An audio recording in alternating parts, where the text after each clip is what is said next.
What's going on, good people? Happy Saturday to everybody. Let me know if I'm good. Let me know if the vocals are good. Let me know if the audio visual is good. Turn my mic up a little bit. What's good, everybody? Let me know if I'm good, please, please. Guys in the building early. Shout out to Luann. Luann in the building. What's going on? Ray says, oh my God, please, not another mock draft. It's been a while. I haven't done a mock in a while. Not a live mock. It's been a while for that. Turn this light down a little bit. Turn this light down a little bit. Okay, there we go.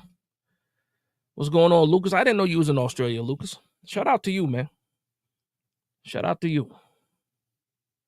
Wagner Charles, what's going on? Coach, what's going on, Coach? What's going on, Coach? Pablo, what's going on? Fonzie, what's up? Dope Dez, what's good, brother? Pablo, what's going on? Ronnie, Chef Ronnie in the building. Shout out to everybody in the building, man. Rick Torture, what's going on, man? Zay, Shin, what's going on? Ahmed, what's going on?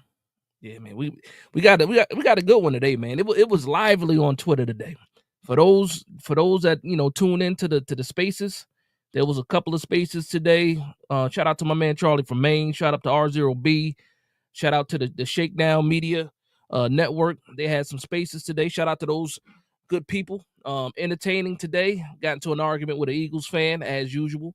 Again, no disrespect. It's tolerated when it's even if it's coming from the Super Bowl champs. I can't stand the Philadelphia Eagles at all, and I will not tolerate any disrespect, even from the Super Bowl champs. Yes, sir. What's going on? Europe. What's going on, everybody? How's there? Make sure you hit that like button on the way in. Let the algorithm know that we in the building, and let the other Giants fans know that we live, man. We live. We got some things to talk about, though, man. We had some interesting things happen as far as top 30 visits for the New York Giants. Abdul Carter was in the building. I believe they took Abdul Carter out on a date like 3 times already in this offseason. They took him out to breakfast. They had the informal meeting. Then they had the official 30 visit. What was that, yesterday? He's posting pictures of LT inside the building, driving a New York Giants fan base crazy. Yeah, we saw the tweet. Abdul Carter. Now I have a question for I got a question for everybody in here, because if you don't know, Abdul Carter, Penn State linebacker, right? He is a big Philadelphia Eagles fan. Big fan. You already know what it is, Jay First. Like, he is a big Philadelphia Eagles fan to the point where he plays games with Philadelphia Eagle wristbands. Now, we can look past that. A lot of players in college have that, they grew up with their favorite teams. They want to represent for their favorite, professional teams. But I want to know, because some Giants fans seem to have an issue with it. Some don't, some do. So I want to know, with the people in the chat right now, how many of you guys actually have a problem with Abdul Carter being a big Eagles fan? I'm curious to see. My man Hirsch says Abdul would look fantastic in blue. My man Island Boy says Eagles fan. Oh, hell no. No, I mean, listen, it is what it is. Okay, you can't blame somebody if they grew up liking the team. But like I said, for him, I never noticed it. Somebody pointed it out in the picture that they posted. He's in the game. He has all of his gear on, and then a couple of Philadelphia Eagles wristbands. I mean, when you see it, you cringe a little bit when you see it, but it is what it is. I can't fault the man. You know what? And somebody made a perfect point. They said you can be a fan of any team you want, but by the time you're a professional football player, you play for whoever's paying you. There's no real loyalty when it comes to the. You know what? I'm gonna walk that back, because sometimes there is some loyalty when it comes to these players, but but for a lot of these players, it's about the paycheck. It's about the paycheck. My man Ahmed said it's okay, but Sundays he bleeds blue. Listen. As long as he's not cheering for the Eagles, when we're playing them, I'm good with it, right? I'm good with it. My man Tony Owens, what's going on, Tony? He says I got no problem with it as long as he doesn't sell out when we play them. That's a fact. My man Coach Ed says every player as kids has a favorite. If drafted to New York now, it's about business. That's what I'm saying. It's about business. I mean, some people hate it. And you guys know me already. There's no team that I hate more than the Philadelphia Eagles. But I will also say he would have to be a Philadelphia Eagle first. He is, I don't care who he fans for. If we draft Abdul Carter, he is a New York Giant. And every time, I don't care if he hates it when we play against the Philadelphia Eagles, he better perform. That's it. He better not take it easy when he's coming off the edge and it's time to hit Jalen Hurts. That's all I care about. Don't pull up for Jalen Hurts. I need you to what they say in Rocky, if he dies, he dies. That's what I need to see. Now, but I thought it was funny because actually it gained a little bit of traction. Like a lot of people are saying, they don't like him because he's a Philadelphia Eagles fan. And I'm like, you know what? It is what it is, man. It is what it is. Now, I have to believe that there's no chance that the Philadelphia Eagles get, Abdul Carter. He would have to fall a long way, or they would have to, spend a hell of a lot of draft capital to try to move up, to try to get somebody like Abdul Carter. But also, I don't believe they need him anyway. But I'm curious, man. I just thought it was curious to see that a lot of people are giving him a hard time about him being like, I had fun with it. I'll joke around with it, but I really don't care that he grew up liking the Philadelphia Eagles. It is what it is.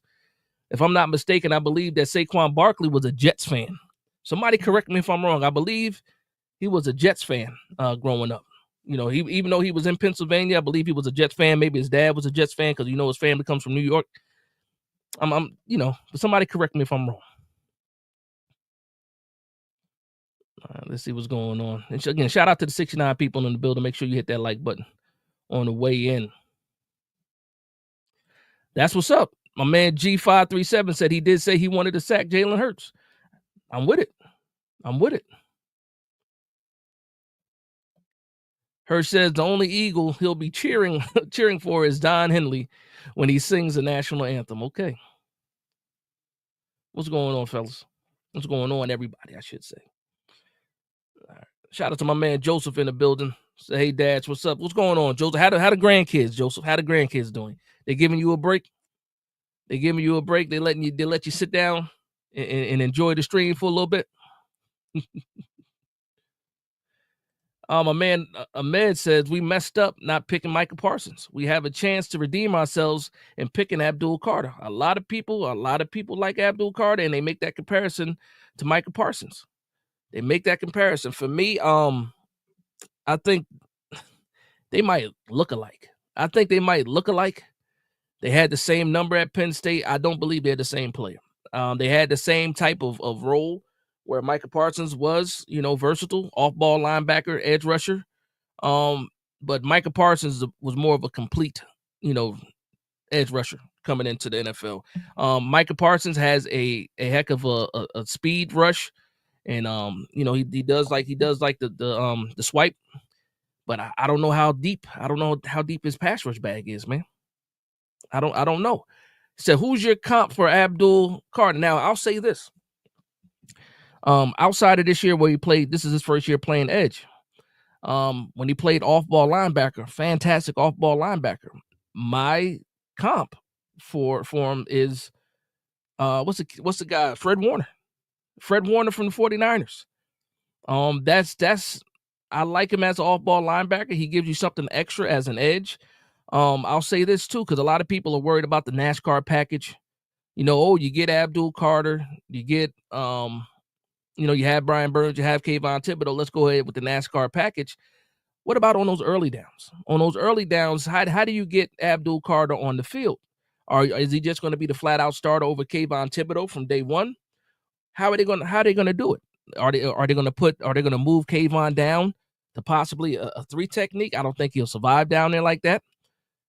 But those are a lot of questions you have to ask. If you get Abdul Carter, are you going to trade Kayvon Thibodeau? Does he become expendable?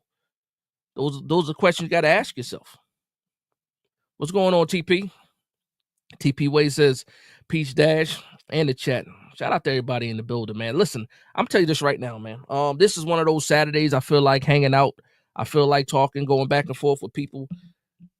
If y'all want to hop on the stream, pause. let me know. I'll send you the link on Twitter. On Twitter, we'll do that. Shout out to the people that's in the building, man. But if, like I said, I want to hang out a little bit. I want to talk back and forth with my people.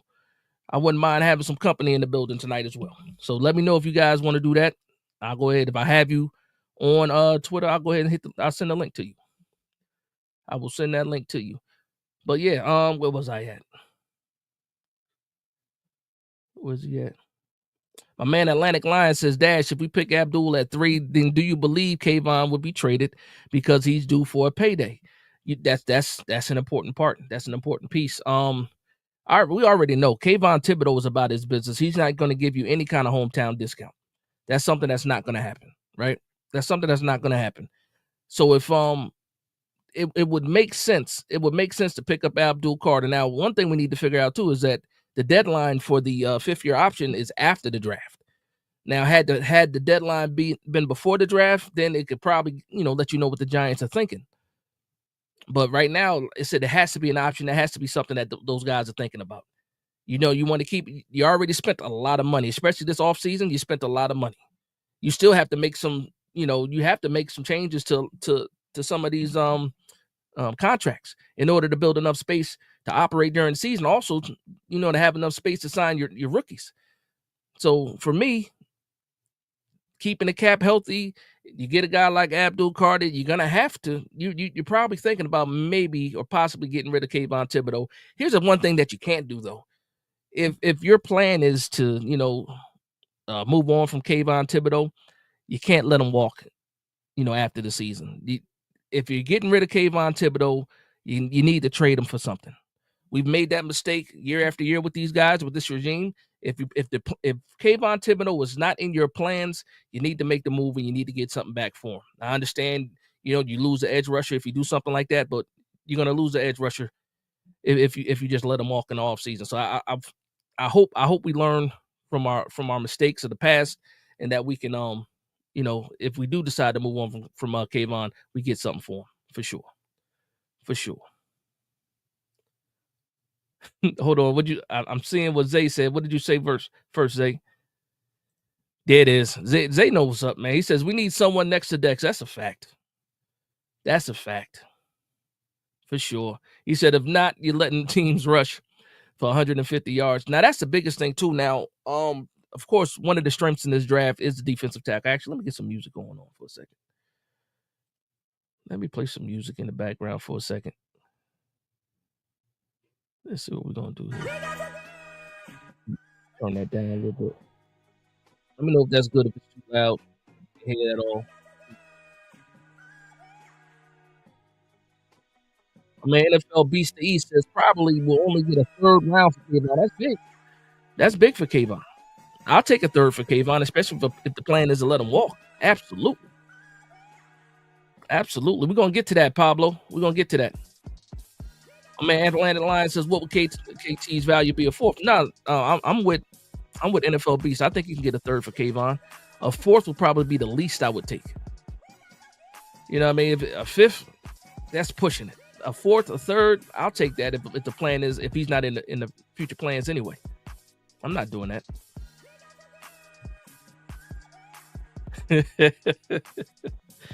Shout out to Shane. Shane says, do you people understand that we don't have Ojulari anymore? One injury to a pass rusher and we're in trouble. Now, I want to ask you a question, Shane. Are you talking about the scenario of us getting Abdul Carter and then trading Kayvon? Or are you just saying we just need edge depth in general? I want to know. I want to know exactly what you mean when you say that. My man Gravy says, no need to trade KT. Abdul Carter is playing middle linebacker, and we getting a DT in the 3rd round. We straight. I'm glad somebody else knows that too, that he can, like I said, he has value at interior linebacker or middle linebacker. That answers another question too, because I believe we have Bobby Okereke for 2 more years. Micah McFadden is in a contract year. I think you can get that deal done with Micah McFadden, or he's not going to break the bank. But when it comes to Bobby Okereke, some people are down on Bobby Okereke because he had a down season in a lot of people's eyes. I think he was playing out of position in a different role And you know what? His numbers went down because of it. But Bobby Okereke did not forget how to play football, and I still think he's solid. But when you get Abdul Carter, you do have that versatility of playing him on the edge and also playing him at middle linebacker. And some people will tell you that the better position for Abdul Carter is a middle linebacker. But then you go into value when you start thinking about, okay, well, if I'm not playing Abdul Carter, primarily at the edge, I'm playing that middle linebacker. Do I take a middle linebacker with the third pick? It's a lot of questions when you open up that gate. I'm curious though. My man Lennox says, I need a D tackle at 34. I need one too at 34. 34 is a sweet spot. When you get to 65, you're pushing it. There's a drop off. There's a drop off between 34 and 65 when it comes to these DTs. I guess it depends on, when they start to come off the board. To me, I think at least 3 to 4 in the first round. That second round, you probably see 5 D tackles going in the second round, in my opinion. Just thinking about it, as far as first round, you got Graham, you got Grant, you got Harmon possibly, Nolan possibly. So that's 4 right there that can go in the first round. And then after you get out, you got second round, you got Sanders from South Carolina, Talik Williams, you got Darius Alexander is another one. CJ West. It's a lot of guys that can go in that second round, man. And by the time you get to 65, you'll still have talent there, but it's gonna be a tier lower. I think in the second round you still get a starter next to Dex if you pick up a defensive tackle in the second round. Once you get to the third round, you're probably leaning more towards a rotational person. Let me know what you guys think. Michael Threat says, does it have to be... Hold on. Oh, I missed something, huh? Can't just find a tackle in free agent. I missed the conversation. I'm going to come back to that. Okay, Quiz says that what if we trade Tibbs to the Panthers with picks for the 8th pick? Oh, no, you're not getting that. A first rounder for Tibbs? Is that what you're saying? What if we trade Tibbs to the Panthers with picks for the 8th pick and get Sanders? Oh, you mean trade back with the Panthers? And who? The Panthers come up and take who? I don't want to drop back to 8 though, especially because once you drop back to 8, you have the Raiders, you have the Jets picking before you. You're probably going to lose. You might lose out on Sanders because even though the Jets just picked up Fields, they still might go quarterback. You go to the Raiders. The Raiders seem like they need a quarterback. They got Geno Smith, but do they want to bring in Shedeur Sanders? On top of that, I don't know. It depends on how they feel about Geno Smith. But going back to 8, man, that's a little steep. Because then once you get to 8, you're not in the Abdul Carter business. You're not in the Travis Hunter business. You're hoping that Mason Graham falls back that far. Who else is after that? Another Will Johnson. Maybe if you're high on Walter Nolan, maybe you like the offensive tackle. Maybe that's what it is. But dropping back to 8 is different. All right. Shout out to my man Jay Ferris with the $10 super chat. He says, New York Giants fans, let's flow some money. YouTube super chats to the hardest working Giants content creator on social media. Thumbs up. Big day. I appreciate that, Jay Ferris. I appreciate that, man. Another $5 super chat from Jay Ferris. He says, letting good players that you develop go and drafting their replacement is spinning your wheels, not building talent. Cheap AF. Now, that's a fact. That is a fact. You homegrown talent you want to resign. We have an issue with that. Everybody that was homegrown, just think about all of the D tackles that we had that we let go because of money. Dalvin Tomlinson. You go back to Dalvin Tomlinson, Jonathan Hankins. We traded BJ Hill. We got a long list of defensive tackles that we the guy that went to Minnesota. I can't remember his name. Linville Joseph. Linville Joseph is another one. We do let a lot of good talent leave the building. Saquon Barkley, of course. We let a lot of good players leave the building, though, that's for sure. Shout out to my man, Greg. I'm not going to say your last name, brother. You already know that, but salute to you. He says, we got 2 picks in the 3rd. That's a fact. What's your point, though? We ain't trading back. I got you. We ain't trading back. My man Jay Ferris says Milroe was going to the first, was going to be a first rounder. That's a good. You know what? I guess the cat is out the bag when it comes to Milroe.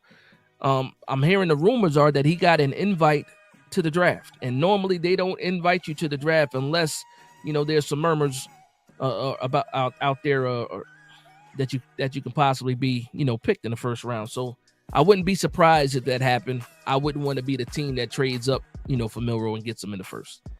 I don't think he's a first rounder, but it is what it is. It is what it is. Atlantic Lion says Milroe's another Anthony Richardson. I don't buy it. That's a good comp for him. The difference between him and Anthony Richardson, he has more starting experience than Anthony Richardson did. Anthony Richardson came out with 1 year as a starter. I believe Jalen Milroe had 2 years as a full-time starter. So he got a little bit more. My man Coach Ed says, as edge pass rushers, look at, I like him from Virginia Tech. He said Antoine Powell-Ryland from Virginia Tech. He said has some nice moves, counter moves as a late round pick. I think he's a mid. He might squeeze. Well, fourth round is probably a good spot for him. But he might squeeze into day 2. I could see him squeezing into the third round, and I wouldn't be surprised about it. But no, he does have a pass rush bag though, Coach. I like him. I like him a lot. I saw him at the Shrine Bowl, practicing at the Shrine Bowl. The Giants had, they got a pretty good look at him because we were coaches at the Shrine Bowl. But yeah, I like him too. Milroe better than Richardson. I'll say that too. I'll give him that. More experienced. I'll say he's more experienced. I think that Anthony Richardson might have had a little bit more arm talent. But everything else, Milroe's a little bit faster. But everything else, I would say they're pretty spot on. Anthony Richardson is bigger than Milroe, though. Milroe was 6'2", 217, 220 to 220 max. Anthony Richardson was a 6'4", about 245 pounds. He might have been 239 at the combine. Just a bigger guy. Also didn't have the best shape. Let's see what Craig was trying to say. It said, Big Dash, would you draft Hampton in the second round? The running back from UNC. Now this, when you draft a running back in the second round, to me, that's telling me he's going to be the front runner, and then Tyrone Tracy is going to be the rotational guy. Now, for me, I think that Tyrone Tracy, and especially last year, earned the right to be the running back one. But I wouldn't say that I wouldn't take Hampton. I like the 1-2 punch of those two. But I just think if you take a running back that high, the roles are reversed. And Mario Hampton becomes, the feature back, and then Tyrone Tracy comes in, as a change of pace. Just saying that out loud doesn't sound like a bad idea, though. Just me saying that out loud. Let me know what you guys think about that, though. Don J, you're absolutely right. He said they just gave Geno a 2-year deal, right? They did sign him for a 2-year deal. I think they re-upped for a 2-year deal. But that doesn't mean that you don't draft a guy for the future. Geno Smith is no spring chicken. But you know what? Guess what? If they pass on him, fine. We just better chance for us if we decide to pass on him as well, which I hope we don't do that. I hope Shedeur Sanders is the pick at the end of the day. Shout out to my man, NYG Man, VA, one with the $10 super chat. He says, I realize Shedeur is blank, and my brother, NYG Man, VA, was right all along. That's what you think is going to happen, NYG. We go back and forth a lot, especially on Twitter, brother. Especially on Twitter. You don't like Shedeur, I understand that. That's a disingenuous comment, though. Far from it. Fighter's Destiny says, when KC lost a wide receiver before the trade deadline last season, we'd have been the perfect time to ship off Hyatt. I do agree with that. I think that Hyatt is being wasted. I'm curious to see what happens this year, because we went from a guy that was gun shy in Daniel Jones, and also it's not like they played Hyatt a lot either. But this year, if he's able to get on the field, if he gets out of the doghouse with Brian Dable, you do have the quarterbacks in the building that will, push the ball down the field. If he can get some shots down the field and get open, they will find a way to get that man the ball. But, we'll see what happens. But yeah, I do believe that last year would have been a good time to not just KC either. Green Bay had all those wide receivers go down. they might still be in the market for a wide receiver. I forgot what they did in the free agency, but they had like 3 of their wide receivers go down. Like right before the playoffs, if I'm not mistaken. They played people in what was that? Week 18, they ended up playing some people instead of sitting all their guys. And I think that like 2 wide receivers went down, in the same game.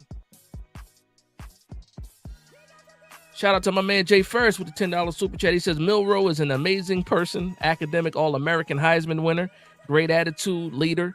Richardson is a turd with a bad attitude. I totally turned around on this kid. Let's effing go. Not the same. Okay. Nah, listen, he was out of shape. He pulled himself out of the game talking about he was tired. You're a professional quarterback in the NFL. You can't do things like that. You can't, like, you in my opinion, the teammates lose faith in you a little bit if you're doing stuff like that. Shout out to my man Dope Dez with the $5 super chat. He says, Big Dash, what you think of the Saints needing a quarterback? They might move up. That's a fact. It's big with Derek Carr. Pause. We got the injury news. He might be out for the whole season if it's not already been solidified that he's out for the season. That puts him in play a lot. Do they really trust Spencer Rattler like they said? Remember the owners said they had some faith in Spencer Rattler. Let's test that faith. I think they're absolutely in the quarterback market. And that's another team, if the New York Giants pass on Shedeur Sanders, that he would go to. And another thing for all the people that don't like Shedeur Sanders and want him to go to all, he's good enough for these other teams, but not good enough for us. I don't understand. But shout out to you, Dope Des. Appreciate the love and support, brother. All right, Fighter's Destiny says Carter's injury will come back to haunt us. He'll be the next Ojulari, perennial injured player. That's definitely a red flag. That's definitely something to worry about. And it's funny too because they just had his agent Drew Rosenhaus commented and said that it shouldn't be an issue. He expects him for everything to be fine, and there's nothing to worry about. But why is the agent why does he feel to make that point right now? If he's healthy, he's healthy. So I believe him putting out that statement is, I guess a lot of teams are having some concerns about that injury. He said he's good to go. There's no other way, you have to trust what he says. But I will be hesitant as well. I don't want a guy with fractures in his foot. Now they said he didn't need surgery for it. Are you saying that it's completely healed by itself? Actually, they said it was healing. They didn't say it was healed. And that was Drew Rosenhaus. He was quoted. He said it was healing and it shouldn't be a problem for any teams. That's what he said. So his foot is not healed. It's healing. So I get take that how you want to take it. But is he healed? Not right now. He is healing. Maybe he's on track or not. You can't afford a setback though, because imagine that happens. Imagine you sign him, then he has to get the surgery right out. You draft him, and then all of a sudden you get news that he needs to get the surgery, and then he's out for 3 months or however. I don't even know where the fracture is exactly in his foot. But, that would be definitely something that happens to the Giants. For sure. Amber 7, shout out to Amber. Not everyone that runs good is Lamar Jackson. Lamar is a Heisman winner. Now, that's a fact. Lamar, a lot of people like to compare Milroe to Lamar Jackson. Milroe is fast. Straight line speed. He has a little bit of wiggle. He does not have the stop and start that Lamar Jackson. It's two totally different types of runners. It's not even close. It's not even close. In a straight line race, Milroe might actually be faster than Lamar Jackson. Like really. But that's the stop and go, stop at the drop of a dime type. That's all Lamar Jackson, for sure. Alexander Schooler, yep, his medicals are clean. They said he's healing. Again, look it up. Straight out of his agent's mouth. Drew Rosenhaus said it. He said he's healing and it shouldn't be a problem. Teams shouldn't have anything to worry about. I would like for him to say healed, but he said healing. Take what you can get with that. Wagner Charles says, Dash, you just handing out starting spots. Let them earn it. Let the cream. Who you talking about? You talking about for Carter? I'm handing Carter a spot. That's what you mean? Let me know.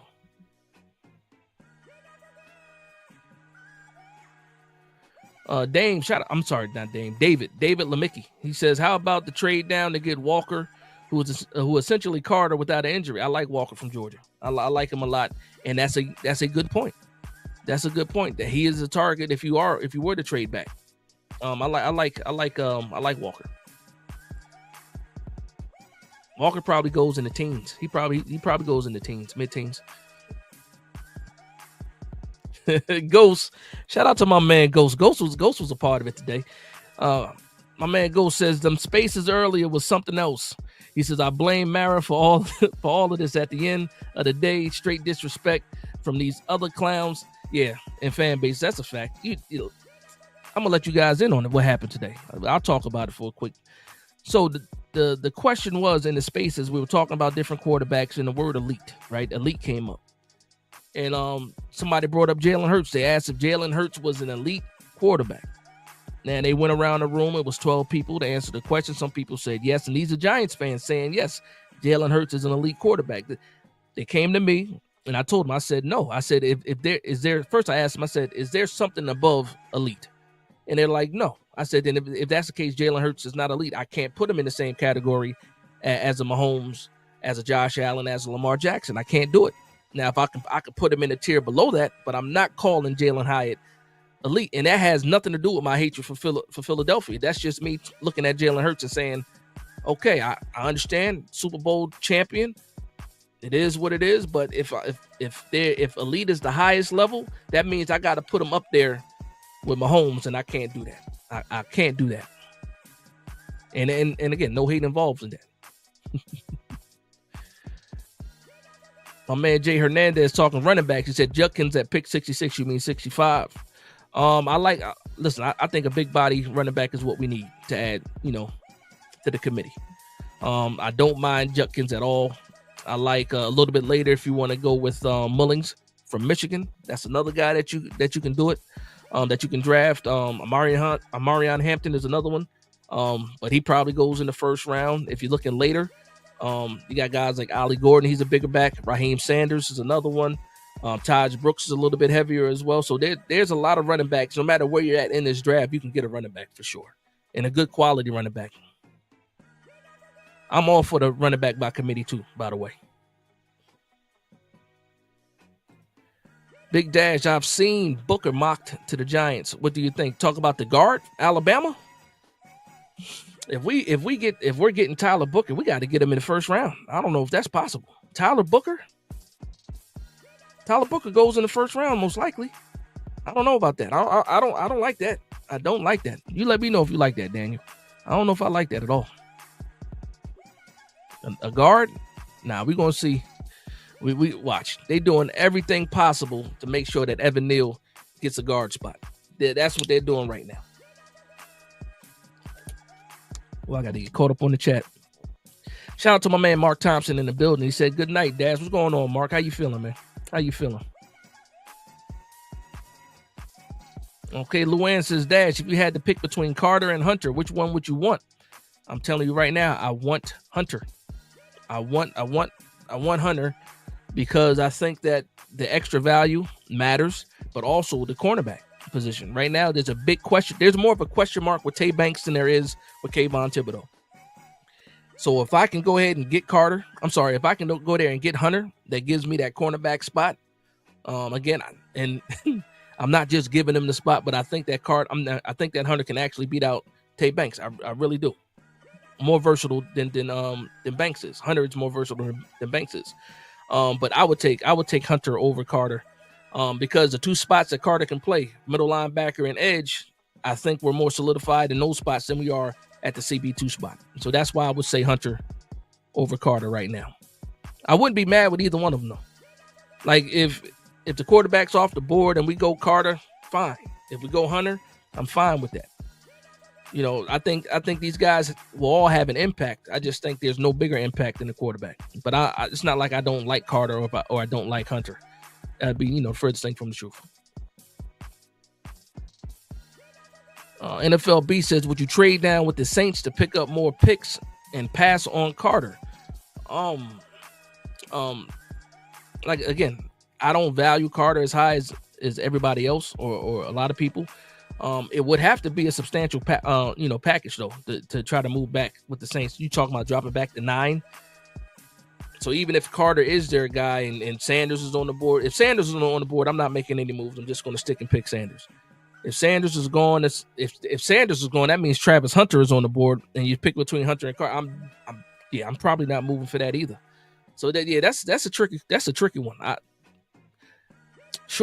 Quick answer is going to be no. I wouldn't trade back to the Saints. I wouldn't trade back to 9. I'll say that. Giants guy, what's going on, Giants guy? Giants guy, why do you have a Buffalo Bills profile pic? I'm curious. Sterling Shepard, Evan Graham, Kadarius Toney, Odell, Barkley, all players Giants drafted that was injury prone. True. Was Barkley really injury prone coming out of college though? I know Sterling Shepard had the concussions. Evan Ingram was always little stuff here and there, ankles and stuff like that. Kadarius Toney, that makes me laugh, man. Shout out to my man NYG, man VA1. He gifted 10 memberships. So if you ended up with a membership, salute to NYG for that. Let him know. TP Way says, all I need is for Abdul to go 2. We get Travis and we trade up to give whoever whatever to get my quarterback Shador. If Joe pulls that off, I'm willing to forgive him for Hard Knocks. Maybe. Listen, if you can pull off Travis Hunter and Shador, yeah, I'm good with that. I'm absolutely good with that. I'm absolutely good with that. Let me get to these super chats. Joseph with the $5 super chat. It says Giants had Carson, Van Pelt, Kelly, all pros. Fans said, why are we drafting a linebacker out of North Carolina? Lawrence said, nah, okay, I can't argue with that. I can't argue with that. I can't argue with that. You're absolutely right. I can't argue with that. I will say this though. Phil Simms was already on the roster though. Because Phil Simms was already on the roster then. Phil was 79, I think. Correct me if I'm wrong, Joseph. Phil Simms was 79 when we drafted him, right? Shout out to my man, is it Chandelier Music? He says, where do you think it would be acceptable to draft Milroe? I think 34 is way too high. The sweet spot for Milroe for me is 65. That's the sweet spot. Some people think that 34 is a steal for Milroe. Milroe has a lot of developing to do. And a lot of people will say, well, he has all the potential in the world. He has to meet that potential first. And then the other question is this. A lot of people bring this up. They said, what if we draft Shador Sanders? We have a bad season. The regime gets fired. We get a new coach. And what if they don't like Shador Sanders? You can say that for any quarterback you draft this year. If we don't get Shador in the first and we get Jackson Dart, or if we get Jalen Milroe, every quarterback falls into that situation if we end up bad again, and then these guys are getting fired. Then you got another GM, head coach coming in. They got to say, whether they want this guy or not. So, it's a scenario. But for me, 65 is a sweet spot for me for Milroe. He'll go way higher than that, though. Way higher than that. He won't be around for that. But for me, just based off his talent, I understand the upside. But for me, Milroe at 34 is way too high. I agree with you. Shout out to my man, Joseph Wilcox. He says that was 1981, later on called the Crunch Bunch. Look at him dropping jewels. History lessons and dropping jewels. Respect to the Giants OG, Joseph Wilcox. Joseph Wilcox, thank you for the support, man. He said, with another $5 super chat, he says, you never have enough pass rushes. Listen, Joseph, we might argue for the first time, but I can't argue with you really. It's about preference for me. I can't argue with you really because nothing you said is wrong at all. You never can have enough pass rushers. I can't even fix my mouth to say that. I can't even do that. I need a quarterback, though, Joseph. We need a quarterback, Joseph. And I just think that Shador Sanders, added after Cam Ward, Shador Sanders is the only other quarterback that could possibly be a day one starter if need be. Which, if he falls to the Giants, it wouldn't be that situation. He would sit and be able to learn behind, two veterans. Oh, thank you for letting me know, too. Joseph says Sims was 1979. Okay. Yeah, we had the quarterback already in the building. Now, trust and set those early years of Phil Simms, it got grim. They Then when Parcells got here, he benched him. Injury, if you say it was because of the injury, this and that, it got grim for him. I forget who they benched him for, but they ended up trading him, I think like a year after, because he got hurt and then Sims got back in. I can't remember that guy's name though. Yeah, I think he got traded to like Denver or something. Whatever. I don't listen. Just you know better than me, Joseph. You know better than me. The Man Cave in the building. Shout out to Man Cave. There you go. What's going on, Man Cave? He says, let's go, New York freaking Giants. Shout out to Man Cave in the building, man. Side guy Brad says, no SS at 3. No SS at 3. Some people just don't like him. Some people just don't like Shedeur Sanders. I've gotten used to it. I've been arguing with people for months now. It is what it is. It is what it is. Hopefully, though, side guy Brad, before I scroll to the next comment, hopefully, if we do draft Shedeur Sanders, hopefully you give him a chance, and a fair chance at that. You don't have to give him a Daniel Jones 6 years chance, but you give him a chance. Go ahead, give that man a chance, man. A lot of people showing Mark Thompson some love in the chat. That's a fact.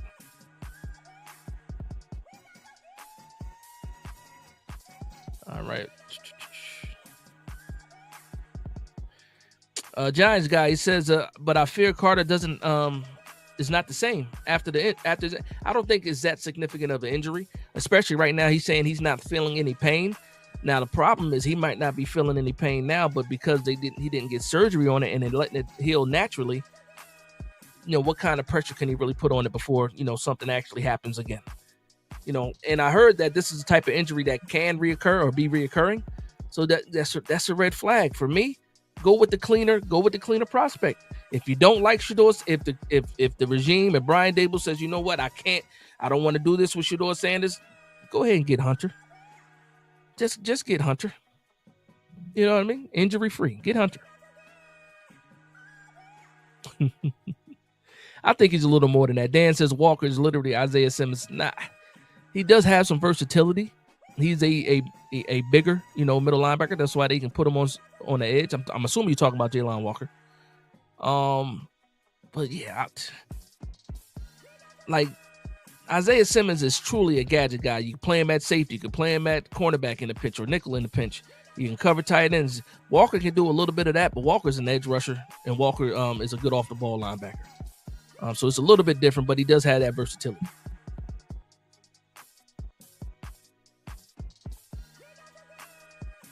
Go say speak on it, Dad. What you talking about, man? I'm a little bit behind on the chat, man. I got to get caught up. He said a little bit of wiggle. Let me get to the bottom. Pause. Let me get caught up, and then I'll come back to some of these other chats. Let me get caught up. My man Mitch says Hunter probably heading to Cleveland. That's possible. I think that's possible. Like, again, everybody knows where Tennessee is going. Cam Ward is going to be a Tennessee Titan. I'll be surprised if the deal isn't even done or agreed to already. The draft starts with the Cleveland Browns. Period. The draft starts with the domino effect starts with the Cleveland Browns.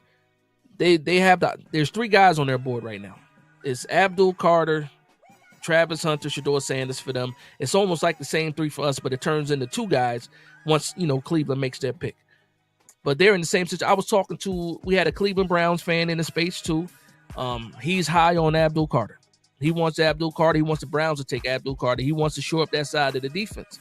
And you can't argue against that because you understand what people are trying to do. But when I think about the Cleveland Browns, just think about some of the names they have on that defense. They have a good cornerback. They have a good edge rusher. And they're not winning games. Why? Because they don't have a quarterback. And I hate for us as New York Giants fans, we keep saying you got to take the blue chipper. You got to take the cornerback. You got to take the edge rusher. But how much do they really move the needle? And you know what? That's going to be my question. I'm going to get to these super chats, but I'm going to ask a question for everybody. So stop typing right now for a second. Here's my question, all right? Say all 3 guys. You have Hunter. Well, let's just start with Hunter and Carter first, right? You have Hunter and you have Carter. Both of those guys hit. So when you're talking about Hunter, you got him. He hits as a wide receiver, whether it's wide receiver 2 or 3, and you have him as your CB1. If he hits, and also if Carter hits as an edge rusher, who has a bigger impact on the New York Giants out of those 2? I'm curious to see, because normally you would say like the edge rusher, because it's all about the quarterback and then getting after the quarterback. But you have, just think about some of the highest paid players. You have your wide receivers, you have your edge rushers, left tackle, quarterback, stuff like that. I'm curious to see what you guys have to say about that. My man, hold on, where'd Dope Dez go? Dope Dez with the $5 super chat. Thank you. He says, Big Dash, we aren't getting the quarterback. We have to win now to keep our jobs. We have to stop Philly and Washington. I'm going to ask you a question, Dope Dez. And shout out to Dope Dez. I appreciate you for being in the building, brother. I got a question for you, though. And you guys can keep answering the question about Hunter versus Carter. We have to win now in order for those guys to keep their jobs. This is year 4 of the regime. I think that they need to just do more than try to win now. If that was the case, maybe you sign Russ for the 2 years instead of a 1-year deal. I think they wanted to build some security in the quarterback spot. And I think that they have to go quarterback, because if Russ looks bad, who do you go to? You go to Jameis Winston, you go to Tommy DeVito, and then they're getting fired anyway. You have to have some type of glimmer of hope, waiting in the wings. That's what I think. But again, trust me, I'm prepared for all of these situations, man, in all these scenarios. I saw a question when I first got on the live. Somebody asked me if I was going to be live for the draft. I don't know. I don't want to commit to that because I'm not sure how I'm going to react when the Giants pick. So I don't know for sure. That's something I've been thinking about. That's something I've definitely been thinking about. Shout out to my man Tyrone Hall. Shout out to you with the $10 super chat. He says, we need to pick winners, whatever and whoever we pick, winners. If you need winners, get the quarterback. That's one thing they can't argue when it comes to Shedeur Sanders. He's a winner. He's a winner. And he also turns programs around. You can't deny that. Shout out to my man Big Dog Status. He says, I feel like they did too much scouting on Shedeur just to pivot and pick someone else, but who knows? Listen, this might be the first year where you really don't know what the Giants are going to do. Like, we, as fans, we have our ideas, we have our wants, but when you really put yourself in the mind of the New York Giants, do you know for sure where these guys are going? It's going to be an exciting draft, though. I'm glad that we have the 3rd pick because we don't have to wait that long. Draft starts at 8 o'clock. We figure the Giants will be we probably would have that pick by like 8:20. Maybe 8:25 is when we'll have that pick.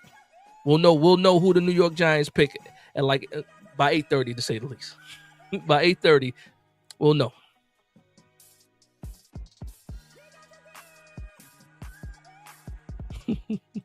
Amber says, watch Shedeur go to the Saints, ball out, and then cry about it. Yeah, I might cry about it. They saying the Browns taking them. Yep. Cy Bryce said, whoever wears big blue will always get a chance with me. That's a fact. That is a fact.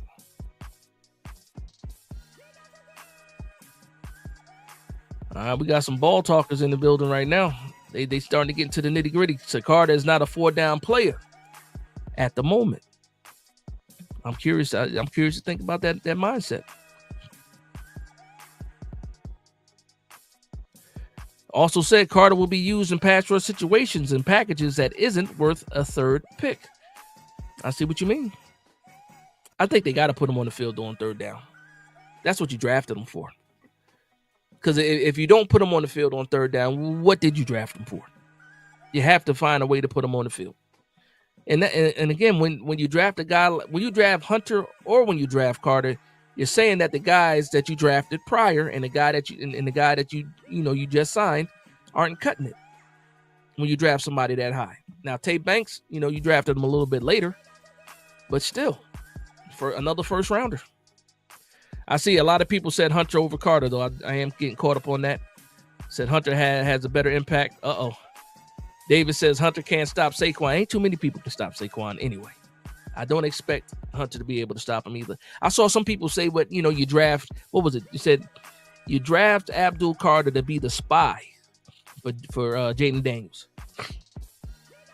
I would say you would do the same thing for Jalen Hurts too.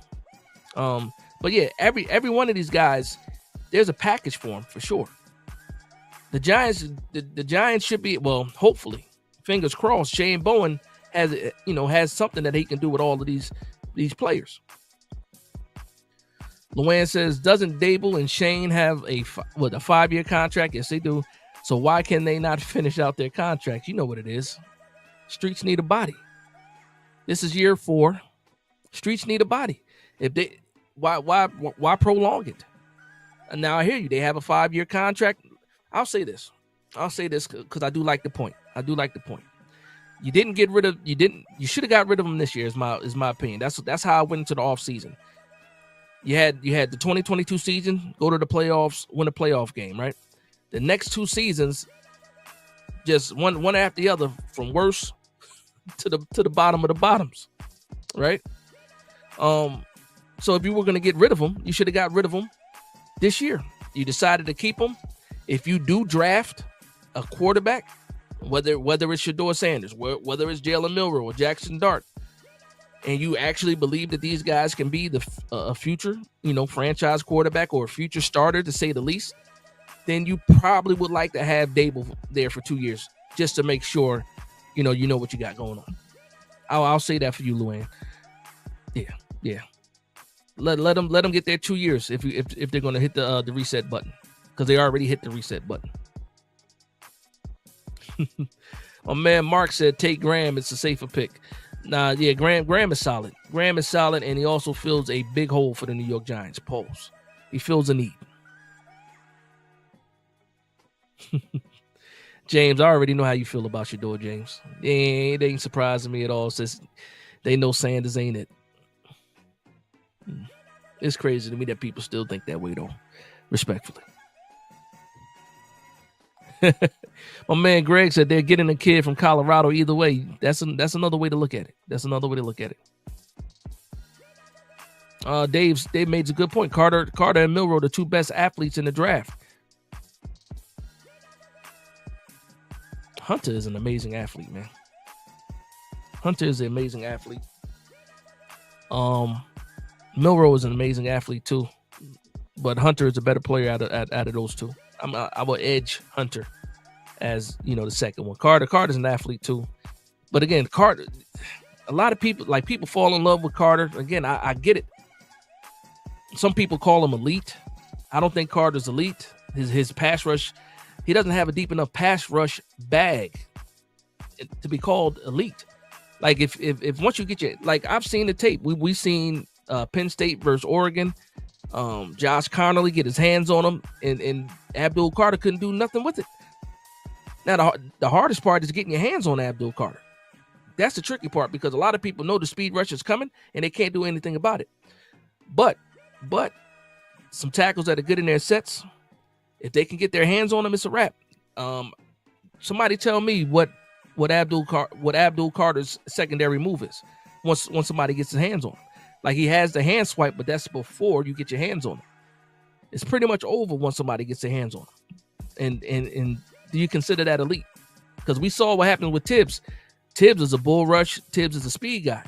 But you notice when Tibbs gets stuttered, when Tibbs gets stopped, he doesn't have a second move. I would hate to see that again. And then also, Tibbs is a bigger edge than Abdul Carter.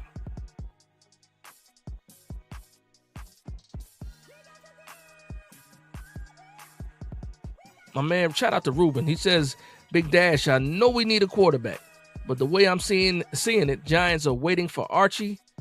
We are taking Abdul Carter at 3. Ruben, and I see the profile pic, Ruben. It's time to give it up, Ruben. It's time to give it up. That man is a Indianapolis Colt right now.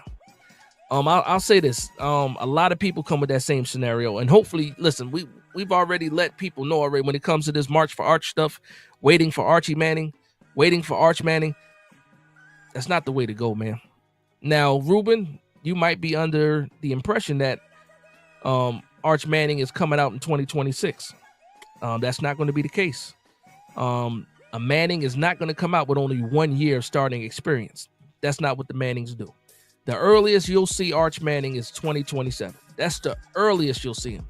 Are you willing to wait 2 more seasons for Arch Manning. Now, just remember, when you're waiting for Arch, that means you're telling Dexter Lawrence that he needs to wait. You're telling Malik Neighbors that he needs to wait. I don't think they want to hear that. I don't think they want to hear that. What's going on, brothers? Oglesby. Is it Shardiki? Shardiki Oglesby. He says, we need our quarterback. We can't skip Shedeur Sanders. He's our future quarterback. This is not a no-brainer. Shedeur Sanders all day, all way. Okay. I got you. I got you.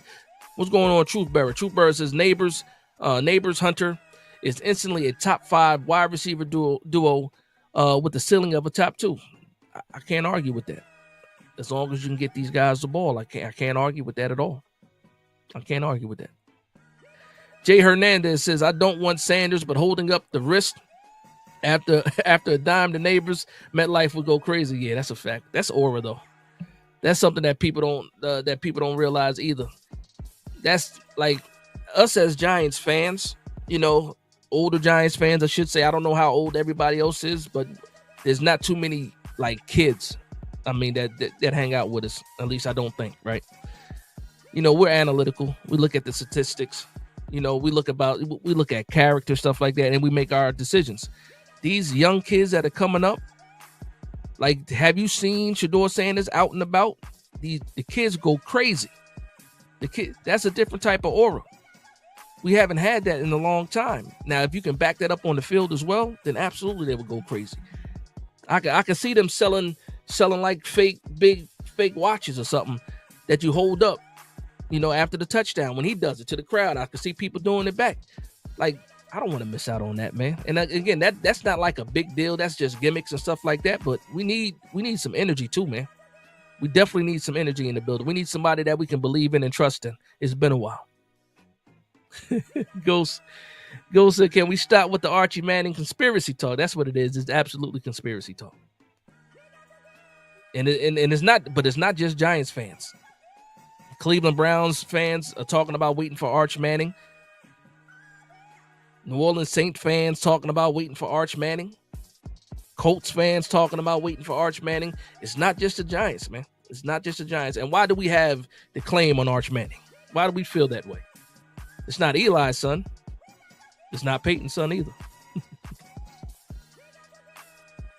My man Colin Redmond says exactly. And who you talking to? He says exactly. And Ken Grant was basically Dex at Michigan, so he is used to working with the big guy next to him. I like Kenneth Grant a lot. I missed the early conversation. You guys are going back and forth. I don't know who you're going back and forth with. But when I think about the defensive line, yeah, I need somebody next to Dexter Lawrence. That's why I say at pick 34, I need a defensive tackle. Obviously, best player available if you want to go that route. Need meets value. You want to go that route. But the strength of the draft is defensive tackle. I want one. I need a defensive tackle next to Dex. And I think 65 is where you start to get to the slim pickings. Lori Maloney says, I wish Shane Bowen was gone. Listen, we ain't going to get that wish. We can only hope for the best now. We got to get behind Shane Bowen. We got to get behind Shane Bowen, man. Let's see here. Shout out to Miss E with the $5 super chat. She says, I bet you if Shedeur's last name was Manning, everyone would want the Giants to draft him. That's going without, absolutely. I believe that 100%.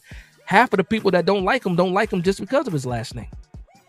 They'll make some excuses and say that he sucks and talk about the tape and who he played against. But numbers don't lie, stats don't lie, wins don't lie. They turn that program around. His vibes over there. And now that he's gone. He's gone and the impact is still there. Like, that student body can't wait for the season to start. They got Juju Lewis as quarterback. They picked up, was it Salter?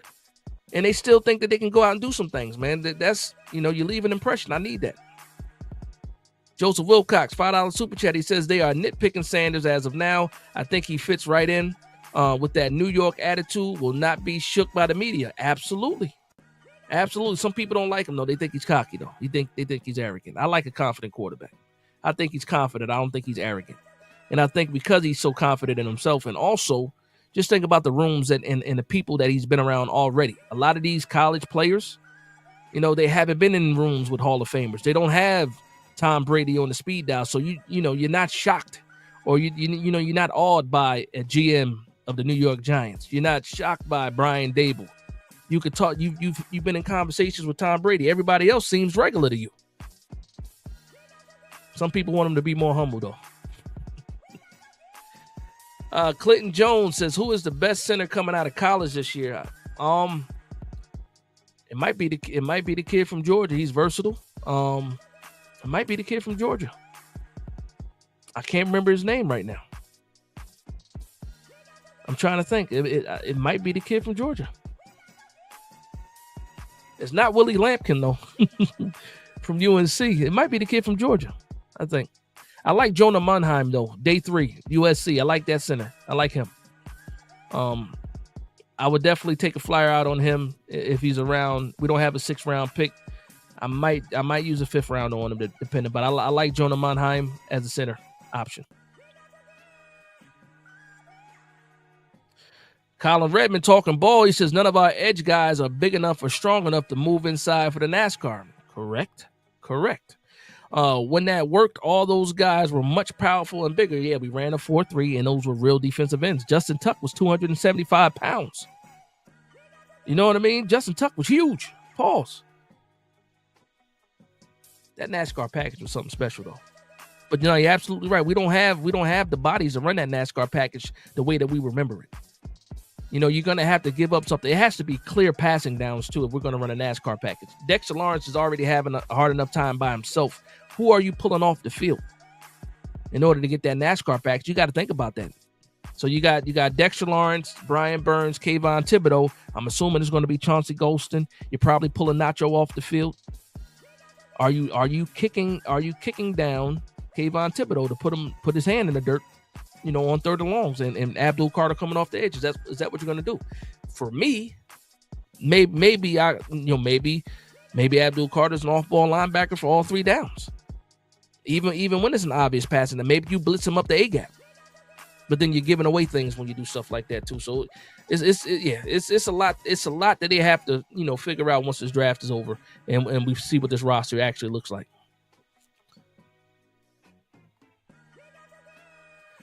Dave says the G-men need Carter's speed and athleticism to stop the great fast players in our division. I'm not going to argue against that. If we had Carter, he would be the best run and chase linebacker on the squad, in my opinion. He's that good of an off-ball linebacker, and that's the crazy thing too, man. He's better. He's a better off-ball linebacker than he is an edge rusher. If some people might laugh at that comment, fine. I really do believe that. And I think he holds up better as an off-ball linebacker. He really wasn't dealing with too many injuries. He got to the edge, and then the shoulder injury all of a sudden, the foot injury. Does that come from trying to set the edge? Does it come from, not used to playing that position? It's a different kind of grind when you're playing off the edge than when you're playing off-ball linebacker.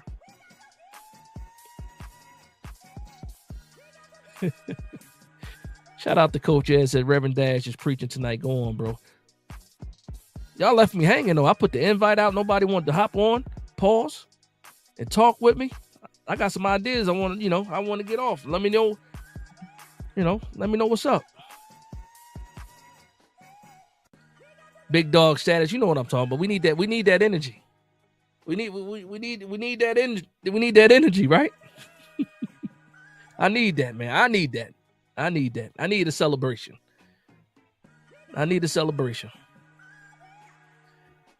Nobody's denying that, Luann. Neighbors and Hunter would be a dynamic duo. Nobody's denying that at all. At all. Let me see if I can get caught up. Shout out to my man Wells in the building. Says salute Dash. Drop by to hit the like button. Show some respect. God bless me. Thank you very much, Wells. I'm pretty sure you're going live tonight for the UFC. If you're not live already, let me know, Wells. Most likely, if UFC is going on, I believe it's a UFC fight tonight, right? I'm not tripping. I think I saw that. Shout out to Wells on the bill. If you're not following Wells to NJ, Name says it all. He is from Wales, and now he's in NJ. Go ahead and support him. Go ahead and subscribe to his channel. Great Giants content creator. Also, if you like fights, UFC, mainly boxing as well. Wales is your guy. Shout out to Wales. Part of the Big Blue crew too as well. Shout out to Pat, Big Pat, and Big Lou and them over there. Coach Ed, part of that group as well. Man Cave, part of that group as well. Shout out to those. TP Way, part of that group as well. They doing big things over there.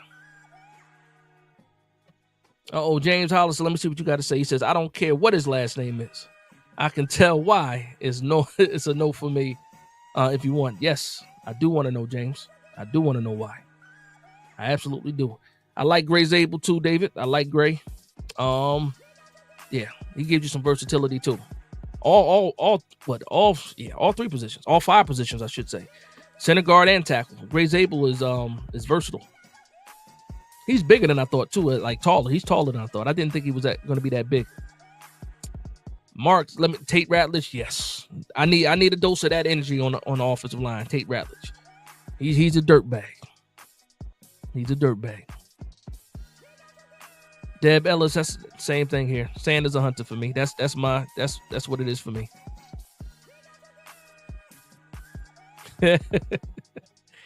Jay Hernandez saying the quiet part out loud. We need a damn kicker.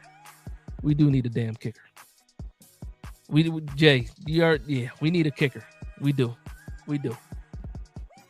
I can't trust Graham Gano. I can't trust him anymore. He's out here, somebody breaks a long run off a kick return. He's out there chasing people around, getting hurt, pulling hamstrings. What is he, 35 years old now? For what's going on with, we need a kicker. We do need a kicker. Derek Jones says the Giants can win next season. I hope so, man. I hope so. I need to see it. I like what I'm seeing on paper right now, but I need to see it for sure.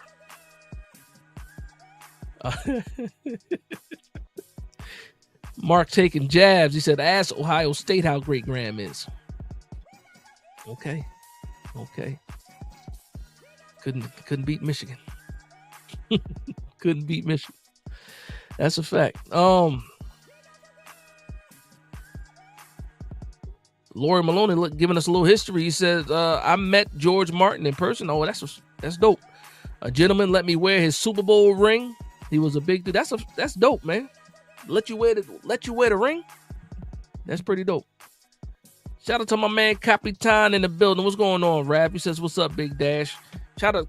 What's crazy about Capitan? Shout out to Capitan. He is a Raiders fan, right?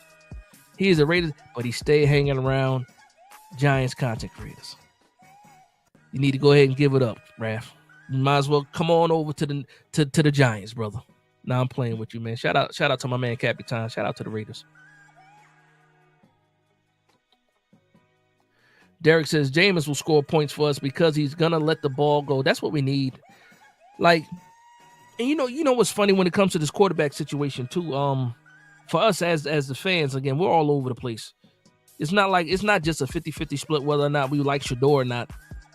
Leave Shador out of it. Just talk about quarterbacks. The main complaint last year for everybody, all the fans, was a quarterback play. Going into the season, it was like, he needs a wide receiver one. He needs a better offensive line. But at the end of the day, once we got to the end of the season, I think everybody agreed that we needed better quarterback play. I don't know what happened between January and today. All of a sudden, forget the quarterback. We need an edge rusher. And we need a cornerback and a wide receiver too. I don't know what happened, man, but I think that we keep repeating history though. And at some point in time, we got to learn.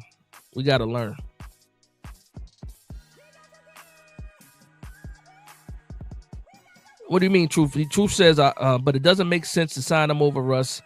They are both pocket quarterbacks, and Russ has a bigger arm and way more experience and ability to read defenses now in the foreseeable future. Who you responding to?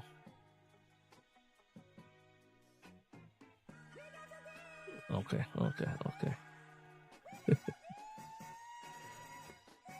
You don't like Jameis. I see you don't like Jameis. Keanu Young says we didn't lose all those games for an off-ball linebacker. The plan has always been Shedeur Sanders preach, brother. We didn't end the season saying we need a cornerback. We need an edge rusher. We didn't lead the season like that. We didn't say that. Nobody said that. When January got here, nobody said we need an edge rusher, we need a cornerback one. Or a cornerback. Nobody. Well, we might have said we needed a cornerback. We might have said we needed depth because Say Banks was not good. We might have said we needed a cornerback, but we didn't say we needed another wide receiver. We didn't say we needed an edge rusher. We said we needed a quarterback. And then again, time goes by. Shiny new toys get flashed in front of you, and opinions change. But if it's Cam Ward, we'll take Cam Ward. Cam Ward's not perfect either. A lot of people are wild about Cam Ward. I like Cam Ward. He's my 1B. I got Shedeur 1A. He's my 1B. I just like what Shedeur does in the pocket, on script. Ghost Dog talk. You giving me linemen? Miles Frazier, Luke Kandra. Luke Kandra is a guy for me. Names to look out for the guard position. Nah, that's a fact. Luke Kandra I like a lot. I want to get Coach Ed's opinion on Luke Kandra. He's a guard for Cincinnati, right guard for Cincinnati, and also John Williams, the left tackle for Cincinnati. When you get a chance, I don't know if you got a chance to see that though, or to watch them. Man, listen, I can't. My man's handle is I hate New York Giants, and got a trash can over Daniel Jones. I almost didn't click on you. But again, I saw the trash can over there. I'm gonna give you some light, brother. He says thoughts on Tyler Warren. Fantastic player, fantastic tight end. He might have the same impact as Buddy from the Raiders, that came from Georgia. I can't remember his name right now. The guy's Baldwin, whatever. But the kid for the Raiders, Tyler Warren can have that same kind of impact. I don't know where he goes. Some people say he can go top 10. He's definitely going to go in the first round. Very, very talented tight end. That's what I got to say about him. That's my thoughts on him. I don't think the Giants go tight end at all though in this draft. I don't see it happening. Speaking of that, did you guys see Russell Wilson on Instagram? He was at Georgia Tech throwing the ball around. It was Wan'Dale Robinson, Darius Slayton, and Theo Johnson. Theo Johnson was out there too, catching some balls, Pauls. And it was good too, because we know that Theo Johnson had to get surgery, and if he's out there throwing them, running around with Russell Wilson, that's a good sign, and I'm happy about that. I was happy to see him out there. Also happy to see Wan'Dale out there too, but happy to see Theo Johnson. Obviously, he must be recovering well enough if he's not healed already. But it was good to see him out there. We need him to develop. Okay, there we go. I'm gonna hit you up, Coach Ed. Give me a second. Give me 1 second.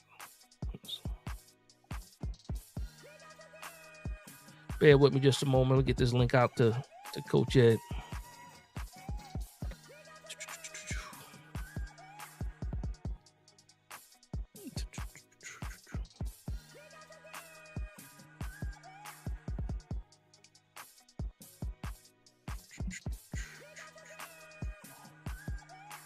And where you at, Coach Ed?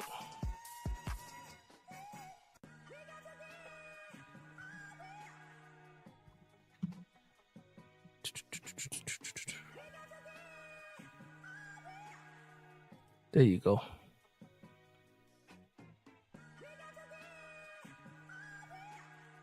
right, Coach Ed, I sent that to you. Okay, I sent that to you, Coach Ed. All right. My man Fears, what's going on, Fears? He says, hey, Dash, let's get those trenches. That's a fact. It's all about the trenches at the end of the day, too. It's all about the trenches. A-Track's in the building. He says, what up, Dash? I'm at the point where I'll be happy with anybody we get. You've been beat up and battered, huh? They done beat the fight out of you. Now it's just like, it's whatever. Some people are like that. Listen, I'll say this, man, because you guys already know when it comes to Shedeur Sanders, I'm prepared for the New York Giants not getting him. I'm absolutely prepared for that. So will it hurt my feelings? Absolutely, but I know it's not a guarantee. But I'm gonna go ahead and introduce my man, Coach Ed, to the. What's going on, Coach Ed? How we doing, man?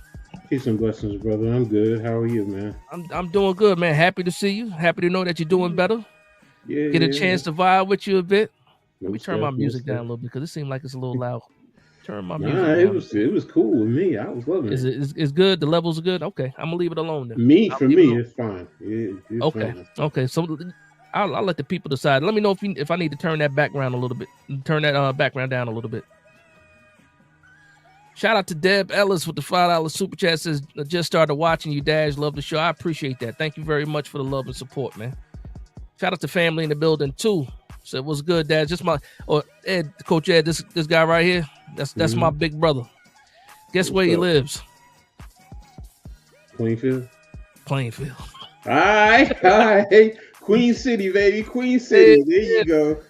Yeah, man. He's from Vauxhall, though. Let's not get it confused. But he's I been in got you. Plainfield for a long time. Pops, he been in Plainfield a long time. But yeah, that's my big brother right there.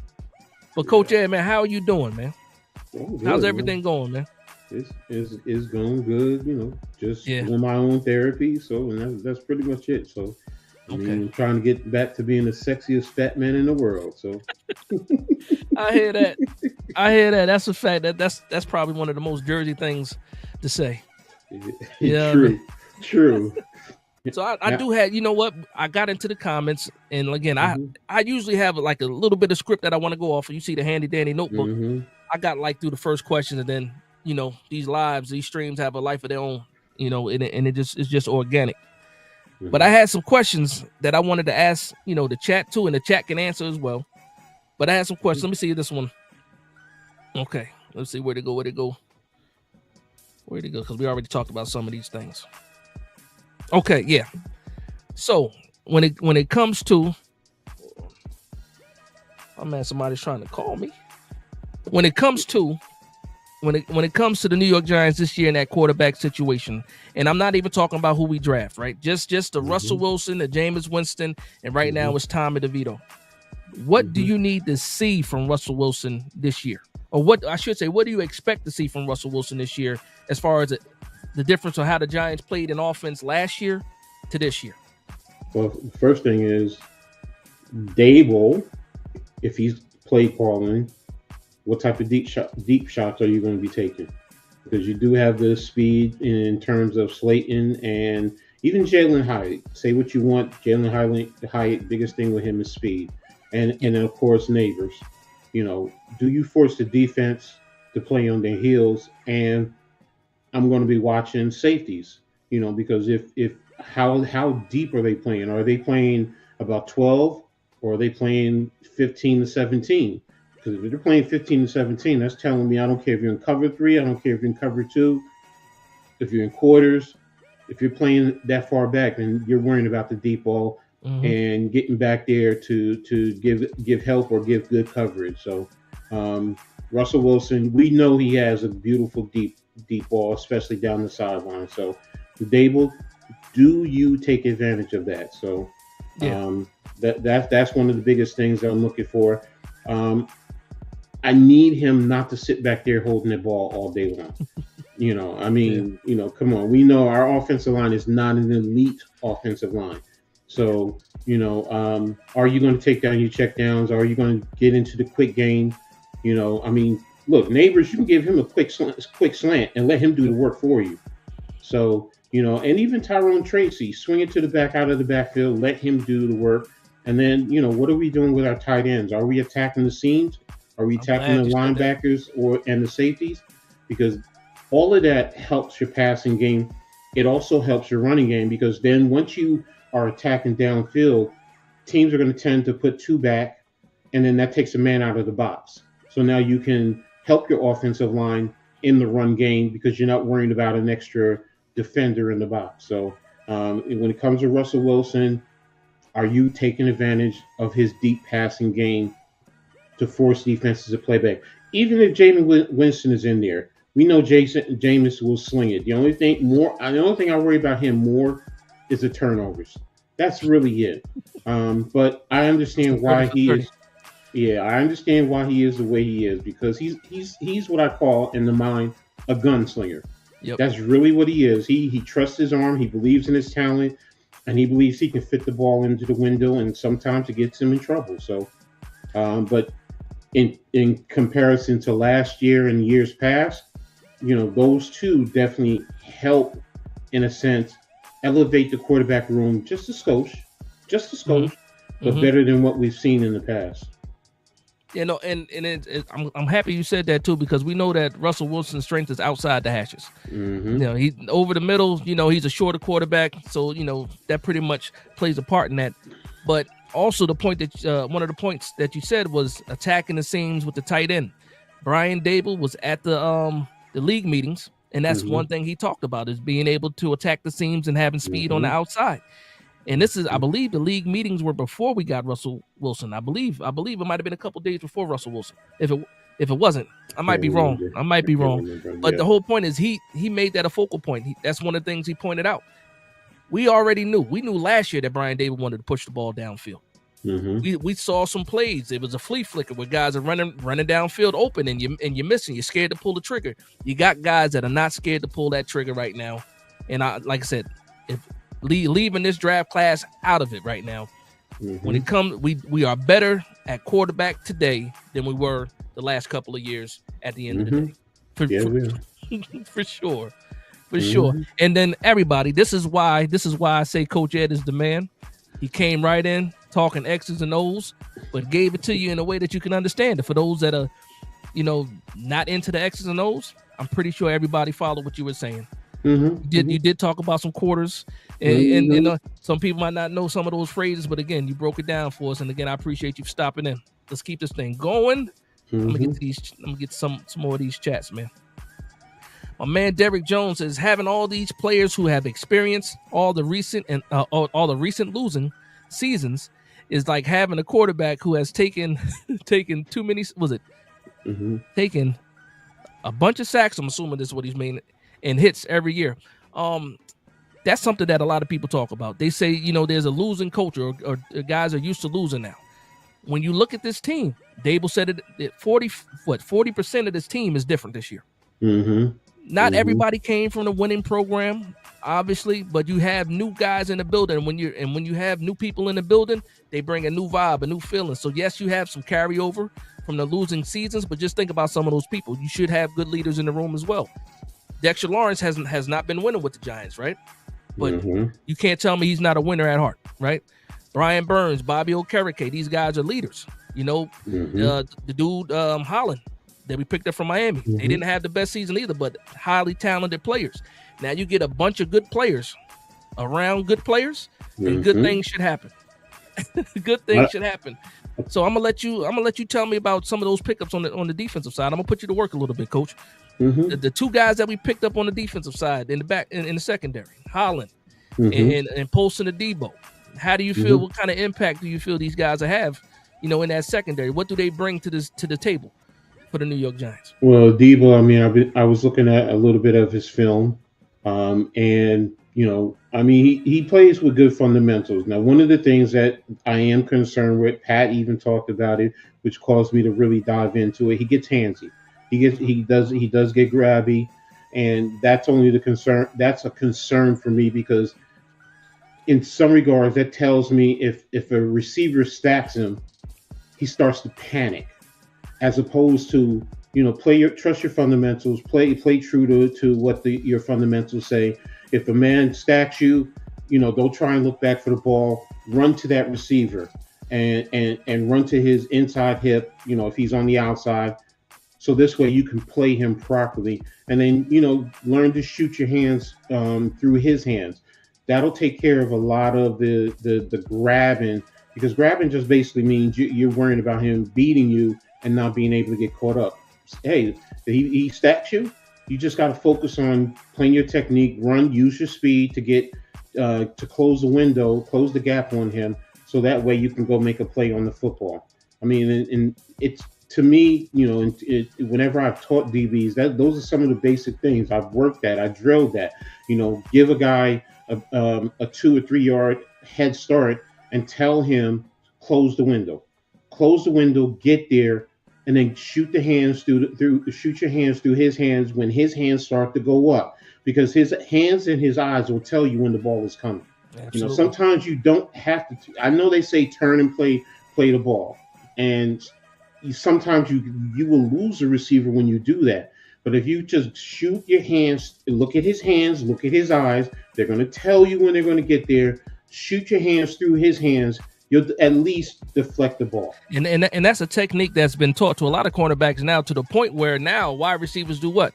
Late hands. Mm-hmm. Because it's been so effective as a taught skill for cornerbacks. The Now, eyes is the other thing. There you go. There you go. So what about Holland? Holland as one of those leaders on the back end now. I don't know about his. I don't know about his leading skills and things of that nature. I don't know what he did, but some of the things that I've looked at, you know, I'm waiting to see a little bit more from him.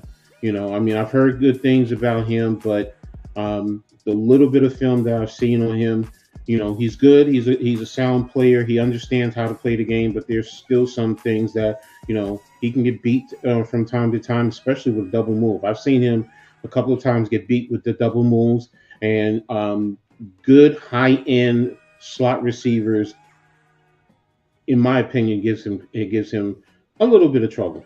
You know, so but again, I haven't seen a whole lot of him. So, you know, I just started looking at the film on him, you know, to really break him down. So no problem. Well, here I got a question directed straight to you from Tony Johnson. He says, "Hey, Coach Ed, do you draft Sanders with your job on the line? And when do you give up on Wilson or Winston to play him?" So that's directly to you. I'm gonna let you have that one. Well, do I draft Sanders? Yes. Anybody knows me knows that I believe in Shedeur Sanders. I believe in him since Trinity in high school.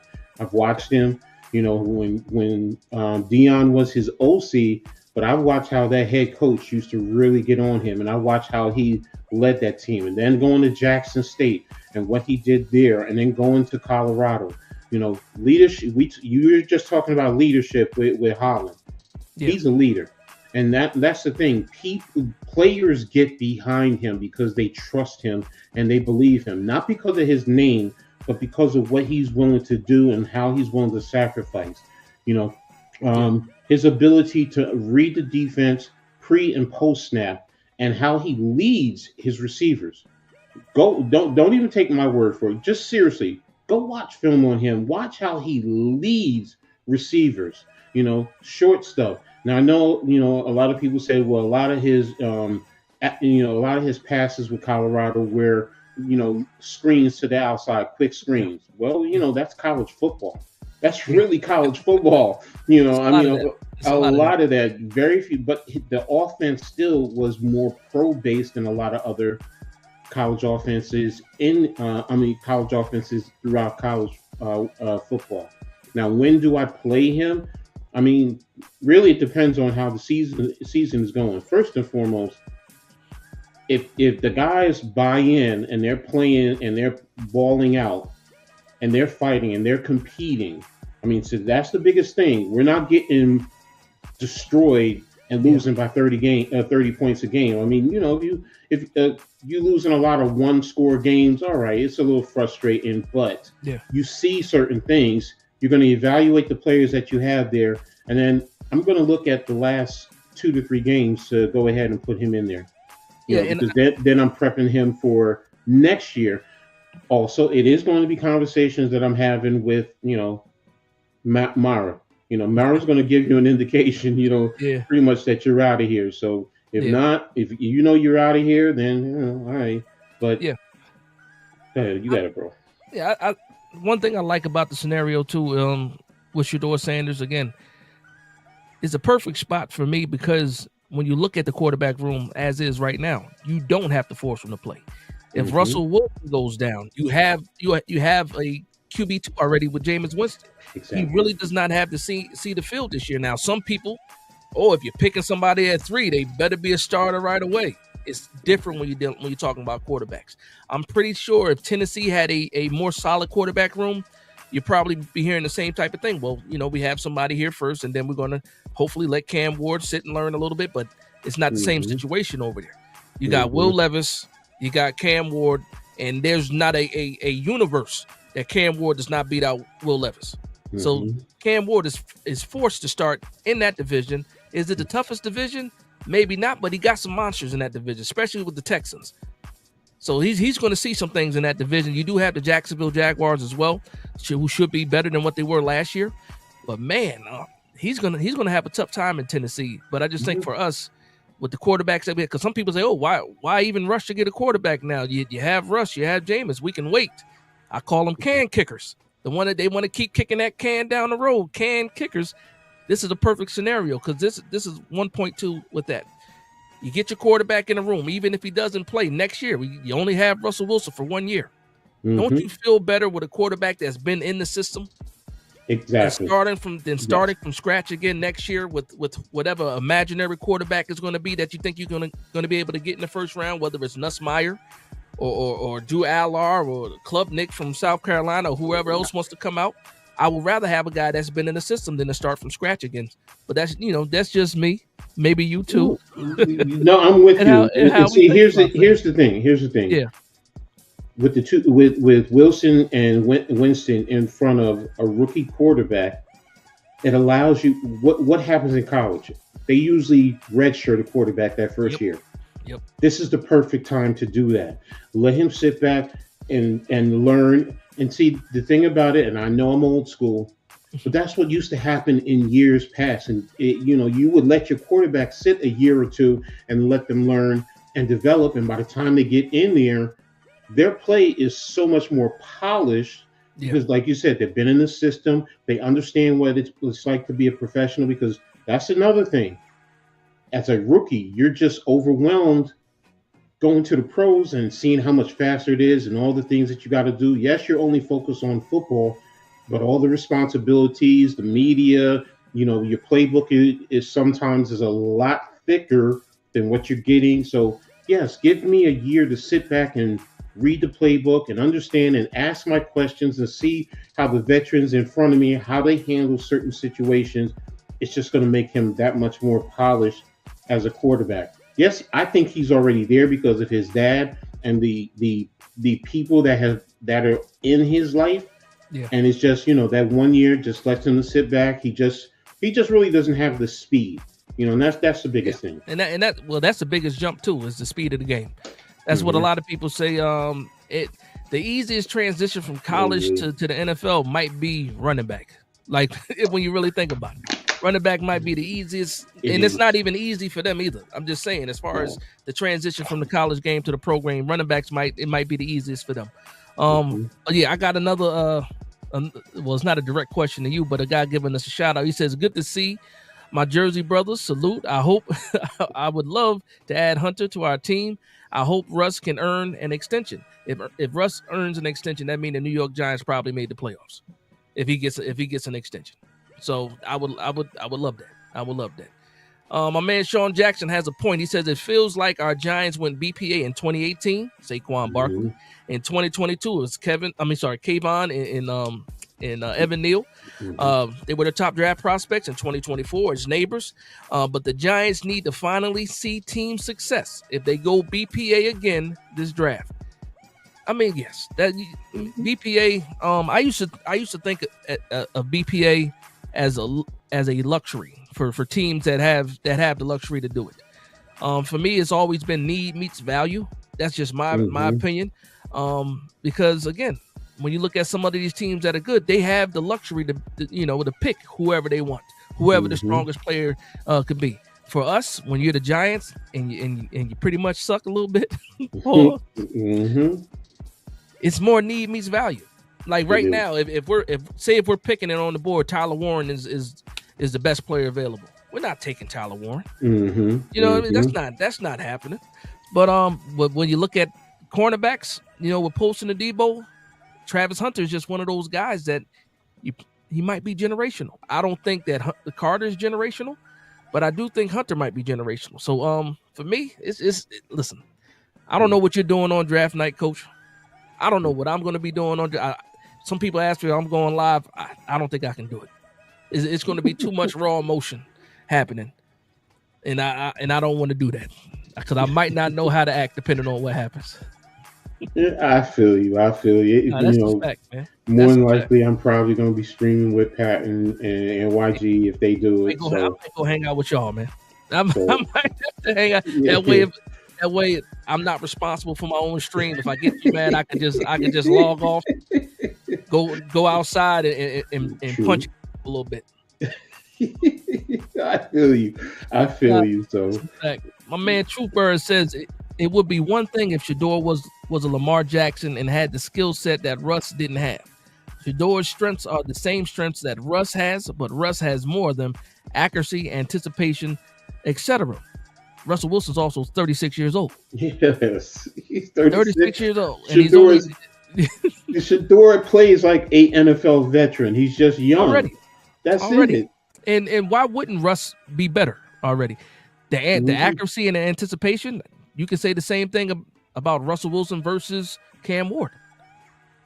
Russell Mhm. Wilson better be more accurate and have more anticipation than somebody coming out of college. He's a Super Bowl champion.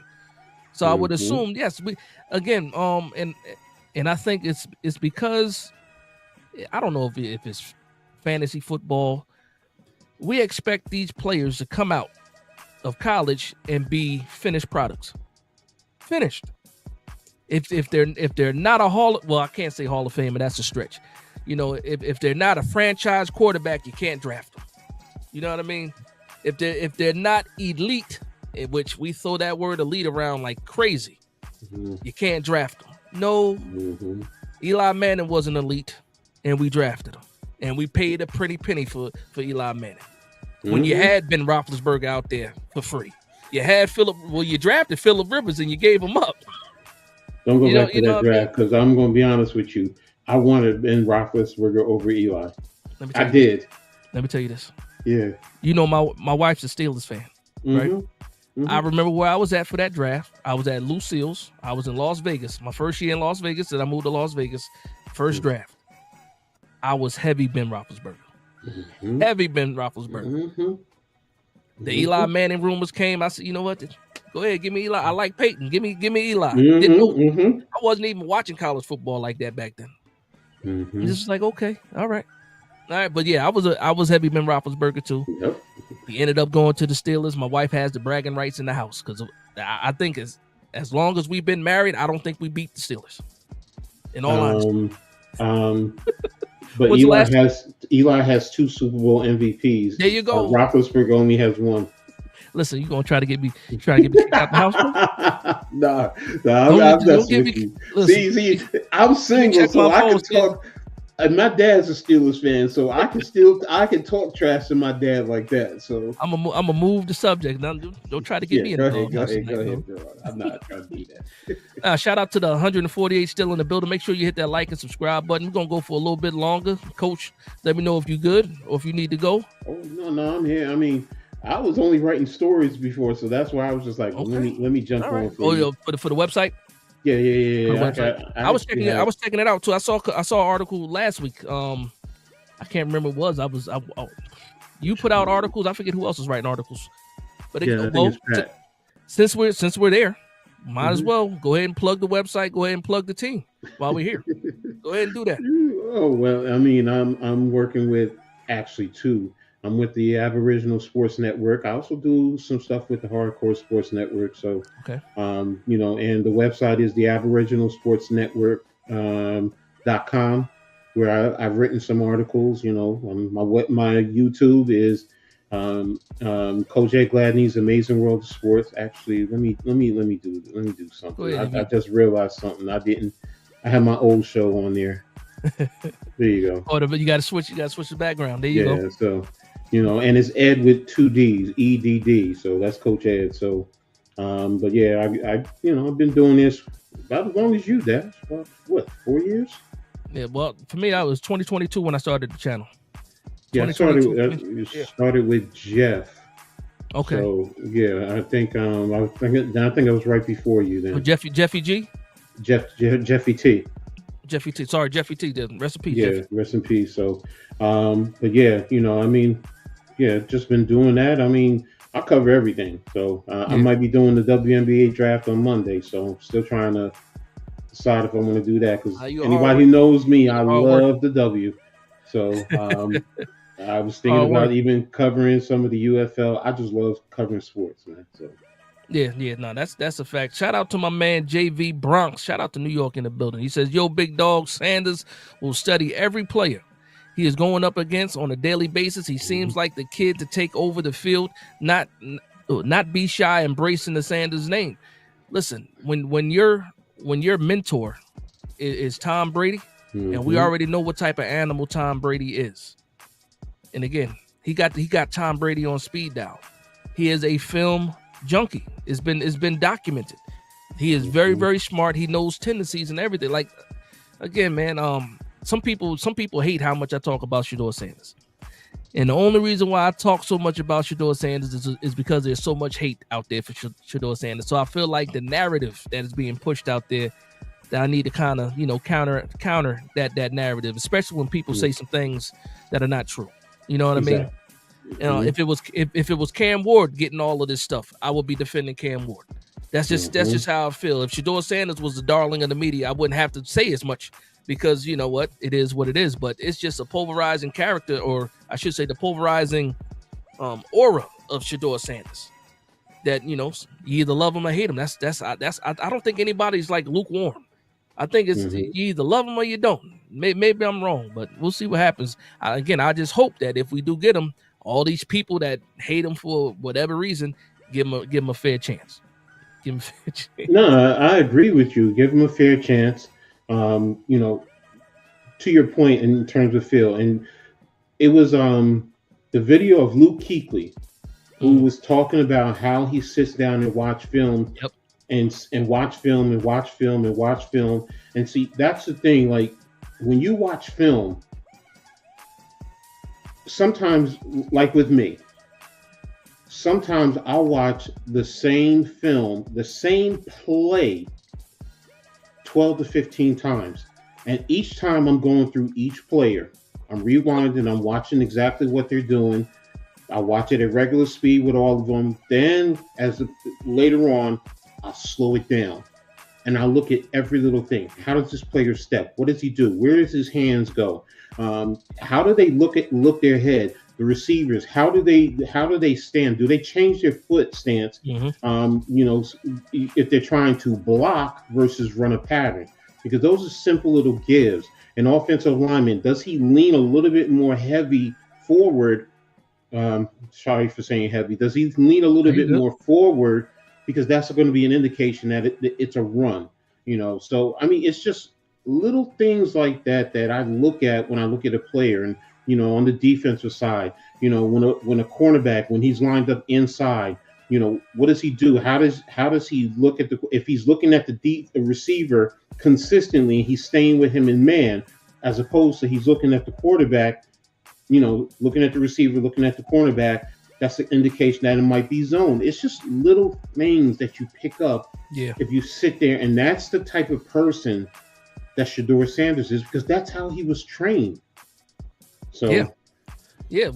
And another thing is he learned how to do things the right way, like just by default, just the people that are around. His father was the greatest cornerback ever. Exactly. And some people, like, he played safety as a kid before he concentrated fully on quarterback. You know what I mean? So he's a student of the game, and that's what when you look at these college players, college quarterbacks, you can tell the difference between just how players look, and what kind of coaching, if they got that little bit of extra coaching. Like when you look at Garrett Nussmeier, his father's a quarterback coach. When you see him play, there's certain things that he does that's different from other guys, out there, because they had a different level of coaching. For me, I look at Shedeur Sanders, different level of coaching. When you look at Cam Ward, he didn't have that different level of coaching. When you look at a lot of his footwork and things like that, he can make up for it because his arm talent is just that. But he doesn't have this. When you look at Shedeur Sanders, everything, pinpoint accuracy, mechanics, everything, toe pointed, shoulder pointed, the follows, all that stuff matters, because he has a weak arm, but guess what? He has great technique and he has perfect timing. Ask Drew Brees about that, because he didn't have the strongest arm either. But the timing, the anticipation, the mechanics, all there. Neither did Tom Brady. Tom Brady coming from Exactly. Michigan. I mean, the joke was when he was coming to the draft. Look at him. He was skinny. He did not look like a NFL He was quarterback. skinny He fat. was Remember the slow. picture? Exactly. He was skinny But fat with the shirt off. but what did he do? He studied the game. He Yep. studied the game. He broke it down. So this way it helps him. So and he knew what each player on the other team, what they were going to do when they were on the defense. You know, I mean, I've always been whenever I teach, I've always taught my players look at the down and distance because every coordinator, every player has a tendency in certain down and distances as the game goes along. Where are they at on the field? What do they tend to do? That actually, I don't care if you have 1,000 plays in your playbook. When you understand the down and distance, you now are having it down to literally 2 to 3 plays that you got to worry about. Yeah. So, Yeah. and then it becomes easy. And as the game goes along, you take your notes. And when you go to the sideline, why do you think they have the pads there? Because they're sitting there and they're looking at what's going on. And as the game goes along, it's like, oh, easy. I know exactly what they're going to do. So, Yeah. Yeah. I'm gonna get to Tony Johnson right here. Tony Johnson said if you could draft the 8 players that would make this defense top 10 and get offenses off the field on third down in 2025, I would sacrifice the future to get the quarterback I need next season. Okay, so I'm gonna break this down a little bit. First of all, I don't think we need 8 players on defense, drafting 8 players. We only have 8 players. I mean, we only have 8 draft picks. So I get what you're saying though. There's some key players that I want on the New York Giants. So I'm gonna leave the quarterback out of this, right? Because we're talking about defense. Obviously, one of the biggest holes on the defense for me is whoever's going to be the starting defensive tackle next to Dexter Lawrence. That's for me, right? And when I think about where it all depends on where we get this person. When you look at it, for me, I needed that 34. Again, I don't know what's going to happen at 3. Quarterback, edge, cornerback, none of these guys are defensive tackles, really. Unless we go Mason Graham, I don't think that's going to happen, but I'm high on Mason Graham. I like Talik Williams out of Ohio State next to Dexter Lawrence. Another big body guy, run stuffer, good feet, fast, quicker than fast, good lateral movement. I like Derek Harmon a lot from Oregon. He reminds me of Leonard Williams. Similar build, about 6'4", 310 pounds, but he has that motor. And endless motor, and no matter what happens, he finds his way to the ball. I like him a lot. Who else is it? I like the kid CJ West out of Indiana is another guy. And then also I like Jamar Caldwell from Oregon, 6'2", 340 pounds, right? The funny thing about him, he looks short on the field, quicker than people think. Give him credit for. But I'm gonna stop talking about certain players. I'm gonna talk about position. I need a defensive tackle next to Dex. If I can solidify that pushes everybody else back. People complain about Nacho. People complain about Jordan Riley. They complain about Elijah Chapman a little bit, even though I like Elijah Chapman. DJ Davidson. Why? Because these guys were forced into more snaps than they should have had. If you get a solid defensive tackle next to Dex that pushes everybody back, and guess what? Nacho looks 10 times better as somebody coming in as a rotational piece instead of somebody that's getting 60-70% of the snaps a game. You know what I mean? Agreed. So I'll say that for the defensive line. Obviously, we need more depth at edge rusher. We need to know who's going to be behind Kayvon and Brian Burns. Re-signed Timon Fox. We have Chauncey Golston, who he can play the edge, but he might be a hand in the dirt type of guy too, as like a technique possible. I think we need an edge rusher in this draft too. So you can put an edge rusher in that position. Cornerback, if we don't get Travis Hunter, I think we need another cornerback too for depth. Is that a guy that is going to be a slot or a boundary guy? Can we find somebody that's versatile? A guy that I like late in the draft is a guy that's been in college for a while, is Jabbar Muhammad from Oregon. He played for Washington with Michael Penix prior. He can play boundary, but a lot of people have him more of a slot. He's like 5'9", 5'10" though, right? Yeah. But I like his toughness, and he can survive on the outside too, though. So those are the 3 spots. Those are the 3 players I want to identify in this draft on the defensive side. I need a defensive tackle. That I need that defensive tackle in the first 3 picks. So if it's 3, 34, 65 after that, the defensive tackles start to, separate themselves a little bit. I do like what's the kid from Nebraska? He might be there. Day early day yeah, 3. I think he's number 9. I think Yeah, it's Ty Robinson. Ty yeah. Robinson. Yep. He's another one. But yeah, man, it's certain positions. I won't just say players, but there's certain positions that I need that I feel like will help this team get to where they need to be. Because before I would say this, the Giants, we had more depth than we have starters. They say, we don't have enough depth on the team. No, we have depth players starting. So if we can push all these guys back to their real natural position, then I think this team becomes, better. Not necessarily overnight, but it is what it is. But I went on a tangent, Coach. You're good. I mean, I'm with you. I'm with you. I mean, the DT that I fell in love with, interior DT, is Kenneth Grant from Michigan. Oh boy. I mean, I know he might go in the first round, but I just looked at him and I'm just like, yeah, he's similarly built like Dexter. Roughly about 6'5", 340 pounds. But like you were talking earlier about the kid from Ohio State. He's quicker than you really think. And he can get the sideline to sideline. He eats up double teams. Worst case scenario, if he's engaged with a double team, they're not driving him down the field. And that's what you need sometimes from your DT. And if he and Dexter are eating up double teams, that means they have 4 offensive linemen on them. Then that means your linebackers are free to flow and fill. And your safeties are able to come down and fit into the running lane, into the running game and make a play. So, teams that like to run duo, that's what I want from Dexter and if I get a kid like Grant. I know some people say, oh no, I want Dexter to make a play, but you're missing the point. If it's a numbers game. So if I take 2 players that can take 4 of their offense or 4 of their blockers, let me just not say offensive linemen, but 4 blockers, that's 4 people, that's 2 other people that are not going downfield to block somebody else. So in the run game, guys are able to step up and make a play. So instead of seeing the opposition running back getting 15, 20 yards downfield, we're stopping them at the line of scrimmage. Or maybe they get a yard, which I talked about earlier, which is situational football. Because I want to get the opposing team into 3rd and long, because now we talk about NASCAR, we talk about pass rushing. Old Giants football, what did we do? We took away your run game.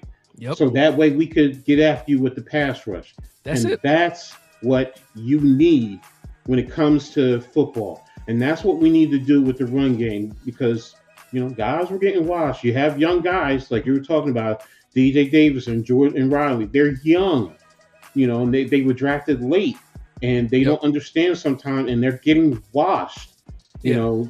So I want to pick at one of the things you said in there too. Your defensive tackles allowing gap responsibility and allowing your linebackers to move freely, chase and tackle, run it. And that's one thing about it. People say, well, where was Bobby Okereke on that play? Well, the guard got to him. Exactly. The guard got to him, and he couldn't make. They call them linebackers for a reason. They back up the line. Exactly, and that's where one of the dirty techniques that I like to teach my defensive linemen. Sometimes get your hands on both offensive linemen and pull them into you sometimes to eat up the double team.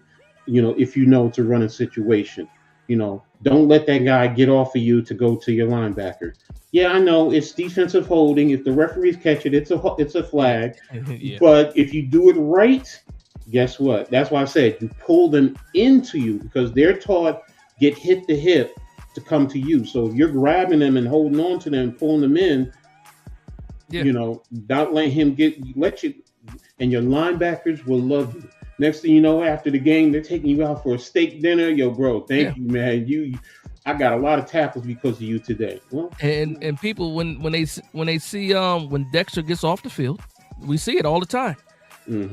Dexter is holding up how many people? Exactly. At least 2 to 3 on each play. Exactly. If he gets 2 people, then that's a good day for him. You know, he and then when he's off the field, the gap assignments, things fall apart. Linebackers can't move freely, and then all of a sudden they go no huddle because Dexter is off the He's field. off the field. He Exactly. can't sub back in. We saw it. What was it? I remember the Minnesota playoff game that even the game that we won, the Minnesota playoff game that we won. We were shutting things down. Dexter Lawrence got off the field. And shout out to the head coach for the Minnesota Vikings, Kevin O'Connell. He went no huddle after that. Actually, I'm sorry, not this was the first game of this year. I'm sorry, it happened in the playoffs too, but the first game of the season this year. Same thing. That as soon as Dexter Lawrence gets off the field, they went no huddle, and we see it. We see it all the time with Dex. We need to bulk up this defensive line, man. We need get some people in here, man. That's a fact. You know me. I love my sexy fatties, man. I love my sexy fatties. Speaking of the fatties, right? Tony Johnson says, God forbid if we are injured and Josh Azudu or Evan Neal has to play. I'll say this to that. Joshua Azudu, again, when we drafted him, I liked his feet. He never got a fair shot, but once he did get his shot, he didn't live up to the third round pick, I should say. And it is what it is now. When it comes to Evan Neal has not lived up. It's no surprise. Evan Neal has not lived up to being a good edge, not an edge rusher. Sheesh. A good guy out there on the edge for the offensive line. I do believe, because the rumors are already out there, they talked about that he's open to it, which means he's moving inside. If they're already saying that he's open to it, that means they've made the decision behind the scenes, and Evan Neal most likely is going to be on that right side, depending on where Runyon goes, right? And when you look at where they spent money, yes, they brought back Van Roten, yes, they brought back Stinney, but they didn't. That's not. If you want a clear path for Evan Neal to be a guard, you don't bring in you don't bring a young another guard, up and coming guard. So a lot of people are like, why didn't we go after Tevin Jenkins or something because Tevin Jenkins is a threat to Evan Neal. They still want to give, and this is my opinion. I feel like they want to give Evan Neal every opportunity because he's failed on the outside. We'll just say that he's failed on the outside. They want to give him every opportunity to succeed on the inside now. So why would they bring somebody in here that can threaten that? So I think that they're trying to make that play, trying to clear a path for him to get there. Funny thing is, he still has to earn it, though. But I think that moving him inside probably answers that question, that guard question, and we'll see it early. I wish we would have been able to see it last year when the games didn't count anymore. They should have played him at guard just so we could see what he had. We didn't do it, and now it's a big question mark. But we'll see what happens. But see, now, if you play him at guard, what does that also do? That pushes the other guys to backup roles, to what you were saying, which creates depth. Yep. So, which is exactly what you want to do. A Josh Azudu should be at least give him a chance at guard. I don't want him at tackle. No. And that's the problem. They were trying to put him at tackle, and no, he's not a tackle. I know he did it in college, but he can't do it in the NFL. Put him at guard. Just leave him there. Let him get comfortable there. And this right now is his last chance. If he can't do it, then you know what? Bye-bye. Okay, I got a question for you, Coach. Because you brought up Powell from Virginia Tech. You got a question about Dorian Strong. It says, "Hey, Coach, what about Dorian Strong? Solid Logan Ryan type of corner from Virginia Tech. Played well against Ward. Thank you for your time." So you got a question. How do you feel about Dorian Strong? Virginia Tech, man, he's good. Those who don't know, I'm a big Rutgers Scarlet Knight fan. So Rutgers played the last 2 years. So Strong, was definitely out there giving Rutgers some work. On the outside, he's fine. He's going to put his nose in there because we were running. That's what our biggest thing was. So I saw a few times that he was in there, but he's always in phase. He always plays plays the right angle. If he's in man, he always plays the hip, and he's in the proper phase. If he has over the top help, then he knows he can play underneath sometimes and try to cut and make a play on the football. But if he has underneath help with the linebackers or somebody dropping, he knows how to play over the top and stay in phase. So good footwork, decent jams. He still needs to work on it. In the NFL, but he's a good player. I like him. That's a fact. You see, Coach Ed getting some love in the chat. Tyrone Hall says, Thank you, appreciate the Tyrone. knowledge, Coach Ed. I appreciate it, My man. man Ghost Dog, shout out to Ghost Dog in the building. He says, hey, Coach, as a former lineman, I get it. Yes, sir. Yes, sir. You know, He also said the trenches are dirty for a reason when he was talking about those techniques you teaching those guys to get inside them shoulder pads. I remember. No, I don't want to talk about back in the days. No, I'm not going back there. Not good. My man Tony Johnson brought up a point. He says upgrade over McFadden. He says he needs to be a backup if possible. So we talked about guys getting pushed down the depth chart. Yeah, I'll say this about McFadden. I'll say this about McFadden, right? And I'm not going to get deep about linebackers. When we first got McFadden, he struggled that rookie season, right? Mm-hmm. Definitely struggled that rookie season. Mm-hmm. I was high on Darian Beaver coming out of Cincinnati. Then he tore his ACL, right? You guys know that people kill me to this day when I was, because I rode hard for Darian Beavers. When we got to that year 2, I remember Wink Martindale saying the most improved player was Micah McFadden before the season started. Mm-hmm. And I will say about Micah McFadden. Micah McFadden visually, stat-wise as well, he has gotten better every year. Now he's still not top of the top at all. He's not. He's not a guy that's not replaceable. I'll say that. But for me, Micah McFadden, if he can continue to improve, like I said, every year he's improved. Every year. You know, I like a homegrown talent like that. I like that. But if you get somebody that's better than him, yeah, absolutely, you push him to the side. But also, when we talk about replacing the middle linebacker, Bobby Okereke is the one right now. Well, I can't even say that because this is a contract year for Micah McFadden, and I believe we have Bobby for 2 more seasons. So you might want to look at the linebacker spot. I think they get a deal done with McFadden because they like the promise, they like the homegrown talent, and he's not going to cost you a lot of money. But he to Tony's point, I'm not going to call him just another guy. Some people can call him a jag, but I'm not. He's not irreplaceable. I'll say that. He grew on me because I was out on Micah McFadden. But I like the point that you made though, because a lot of these guys might be better depth pieces than starters. Been watching Micah since his days at Indiana, and every year he always improved. He always improved every year. So he's someone like, and you know what? He's the type of guy that, you know what, you bring him competition, he's just going to step up. He's not going to break. He's going to fight. He's going to say, you're going to have to drag me off this field if this guy beats me, because I'm not giving him the position. And that's the type of ball player that I want. What you want. That's exactly what you want. Because again, that builds character, that builds competition, healthy competition. And that's what the New York Giants need. How many times I forget who said it earlier, how many times do we just give people the starting spot? Exactly. Because they're drafted in a certain position or certain part of the draft. So we just give them that spot. No, they need to earn it more. So I do agree with that. And again, if Micah McFadden is not, like I said, he's not. What's the word I'm looking for? He's not a guy that you can say, oh no, we're not going to draft. Here's a name here. Carson Schlesinger was a good linebacker prospect. He doesn't stop us from drafting a guy like Schlesinger. He doesn't stop us from drafting a guy also from Ghost Dog like Demetrius Knight. Demetrius Knight a little bit older prospect though. But he doesn't stop you from doing something like just like Tay Banks doesn't stop you from drafting Travis Hunter. You know what I mean? It's just a different level of talent. But I do believe that the more competition we bring into this building, the better the New York Giants are going to be. And I'm guilty of it too, just giving people, pencil in, this guy's a starter. I'm guilty of it. I've been doing it too. But these guys definitely need to earn their spots for sure.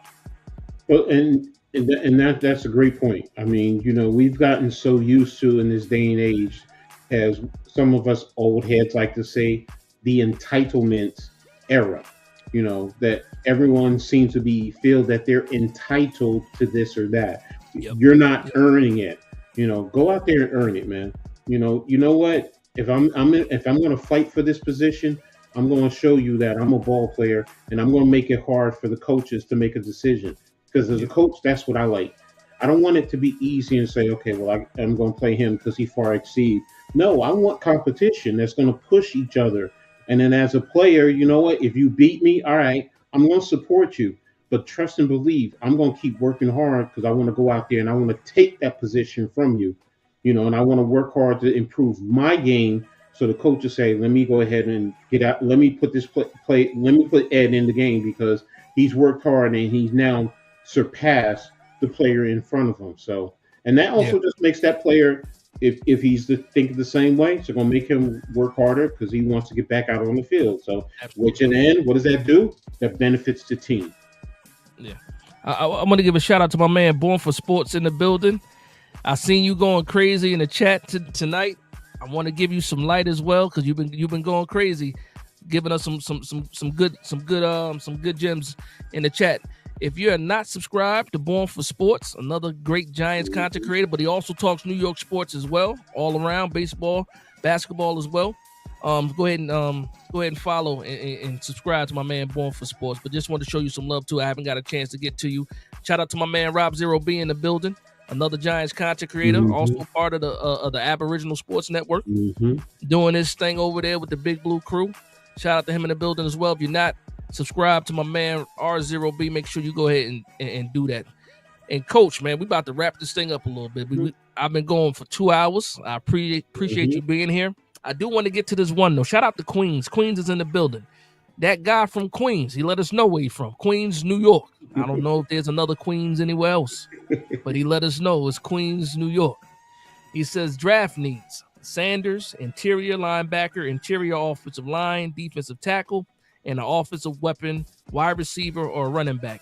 Shout out to my man, that guy from Queens, New York. And yeah, I like all that. That's the kind of stuff we was talking about. I do believe that it starts with the quarterbacks. I'm I'm heavy on Shador Sanders. Interior linebacker. I don't know if this is the order. I doubt you just letting us know what you think. I doubt this is the order, but interior linebacker probably not that high on my list, but definitely an area of improvement as well. Shout out to my man Stacy. Is it Stacy? I don't want to butcher your last name, so I'm gonna shout out to Stacy in the building. He says, I believe building up the trenches. Do we believe Shane Bowen's defensive scheme to get to the quarterback? I'll say this: last year, I wanted to rip my TV off the wall. Right, I wanted to rip my TV off the wall because every week it was almost something different. When Shane Bowen was aggressive, when he was sending more than 4, we were getting to the quarterback. And then there will be some games where he would try to get the rush with only 4, and we couldn't get to the quarterback. And then he was late making adjustments, in my opinion, a lot, or didn't quite make the right adjustments. And every opponent is different. You can't play every quarterback the same. But I noticed, like when we played the Cleveland Browns, we were getting after it, sending more than 5. But when we played other more pocket passers, he kind of just wanted to stick with the 4-man rusher, which I didn't like. But he has no choice but to get it right, or he's gone. They have but so many scapegoats. Wink Martindale gone. The outside linebacker coach was gone that year too, and then last year was Jerome Henderson who fell on the sword, and the safety coach fell on the sword. There's not too many more people before you get to the root of the problem. You know what I mean? And I thought Shane Bowen was not going to survive. I thought he was going to be a 1-year defensive coordinator, but they brought him back. And here's my thing: if you're going to bring Shane Bowen back, we saw it last year on Hard Knocks when he first got to the Giants. He told you what type of players that he needed, and you didn't give it to him. This year, it seems like his voice is being heard a little bit more, and hopefully he has the type of players to to make his defense successful. Well, we'll see what happens with that. Let me see who else is here, and again, we're gonna wrap this thing up. Shout out to my man R0B. He says, "Get me Shador, Darius Alexander, Anthony Belton." That's the tackle, I believe, from North Carolina State. Devin Neal, running back, Jaquez Hunter, who's also the running back. Ty Robinson is Rob's guy. Rob put me on Ty Robinson from Nebraska. And then it said, I'll take Frazier or Shepard as well. So that Rob letting you know who he wants. He also said he just put in there Caleb Johnson too. Okay, he put it in there too? Okay, Caleb. Okay. My man Ahmed, he says, thank you, Coach and Big Dash Nose. Let's go Big Blue. Shout out to my man Ahmed, man. Ahmed, one of those day one guys for sure. My man Colin Redmond, he says Bowen should have been a 1-year coach. And then I do see where he said Caleb Johnson. I do like this running back class is deep. You can get a running back in almost every round. Yeah.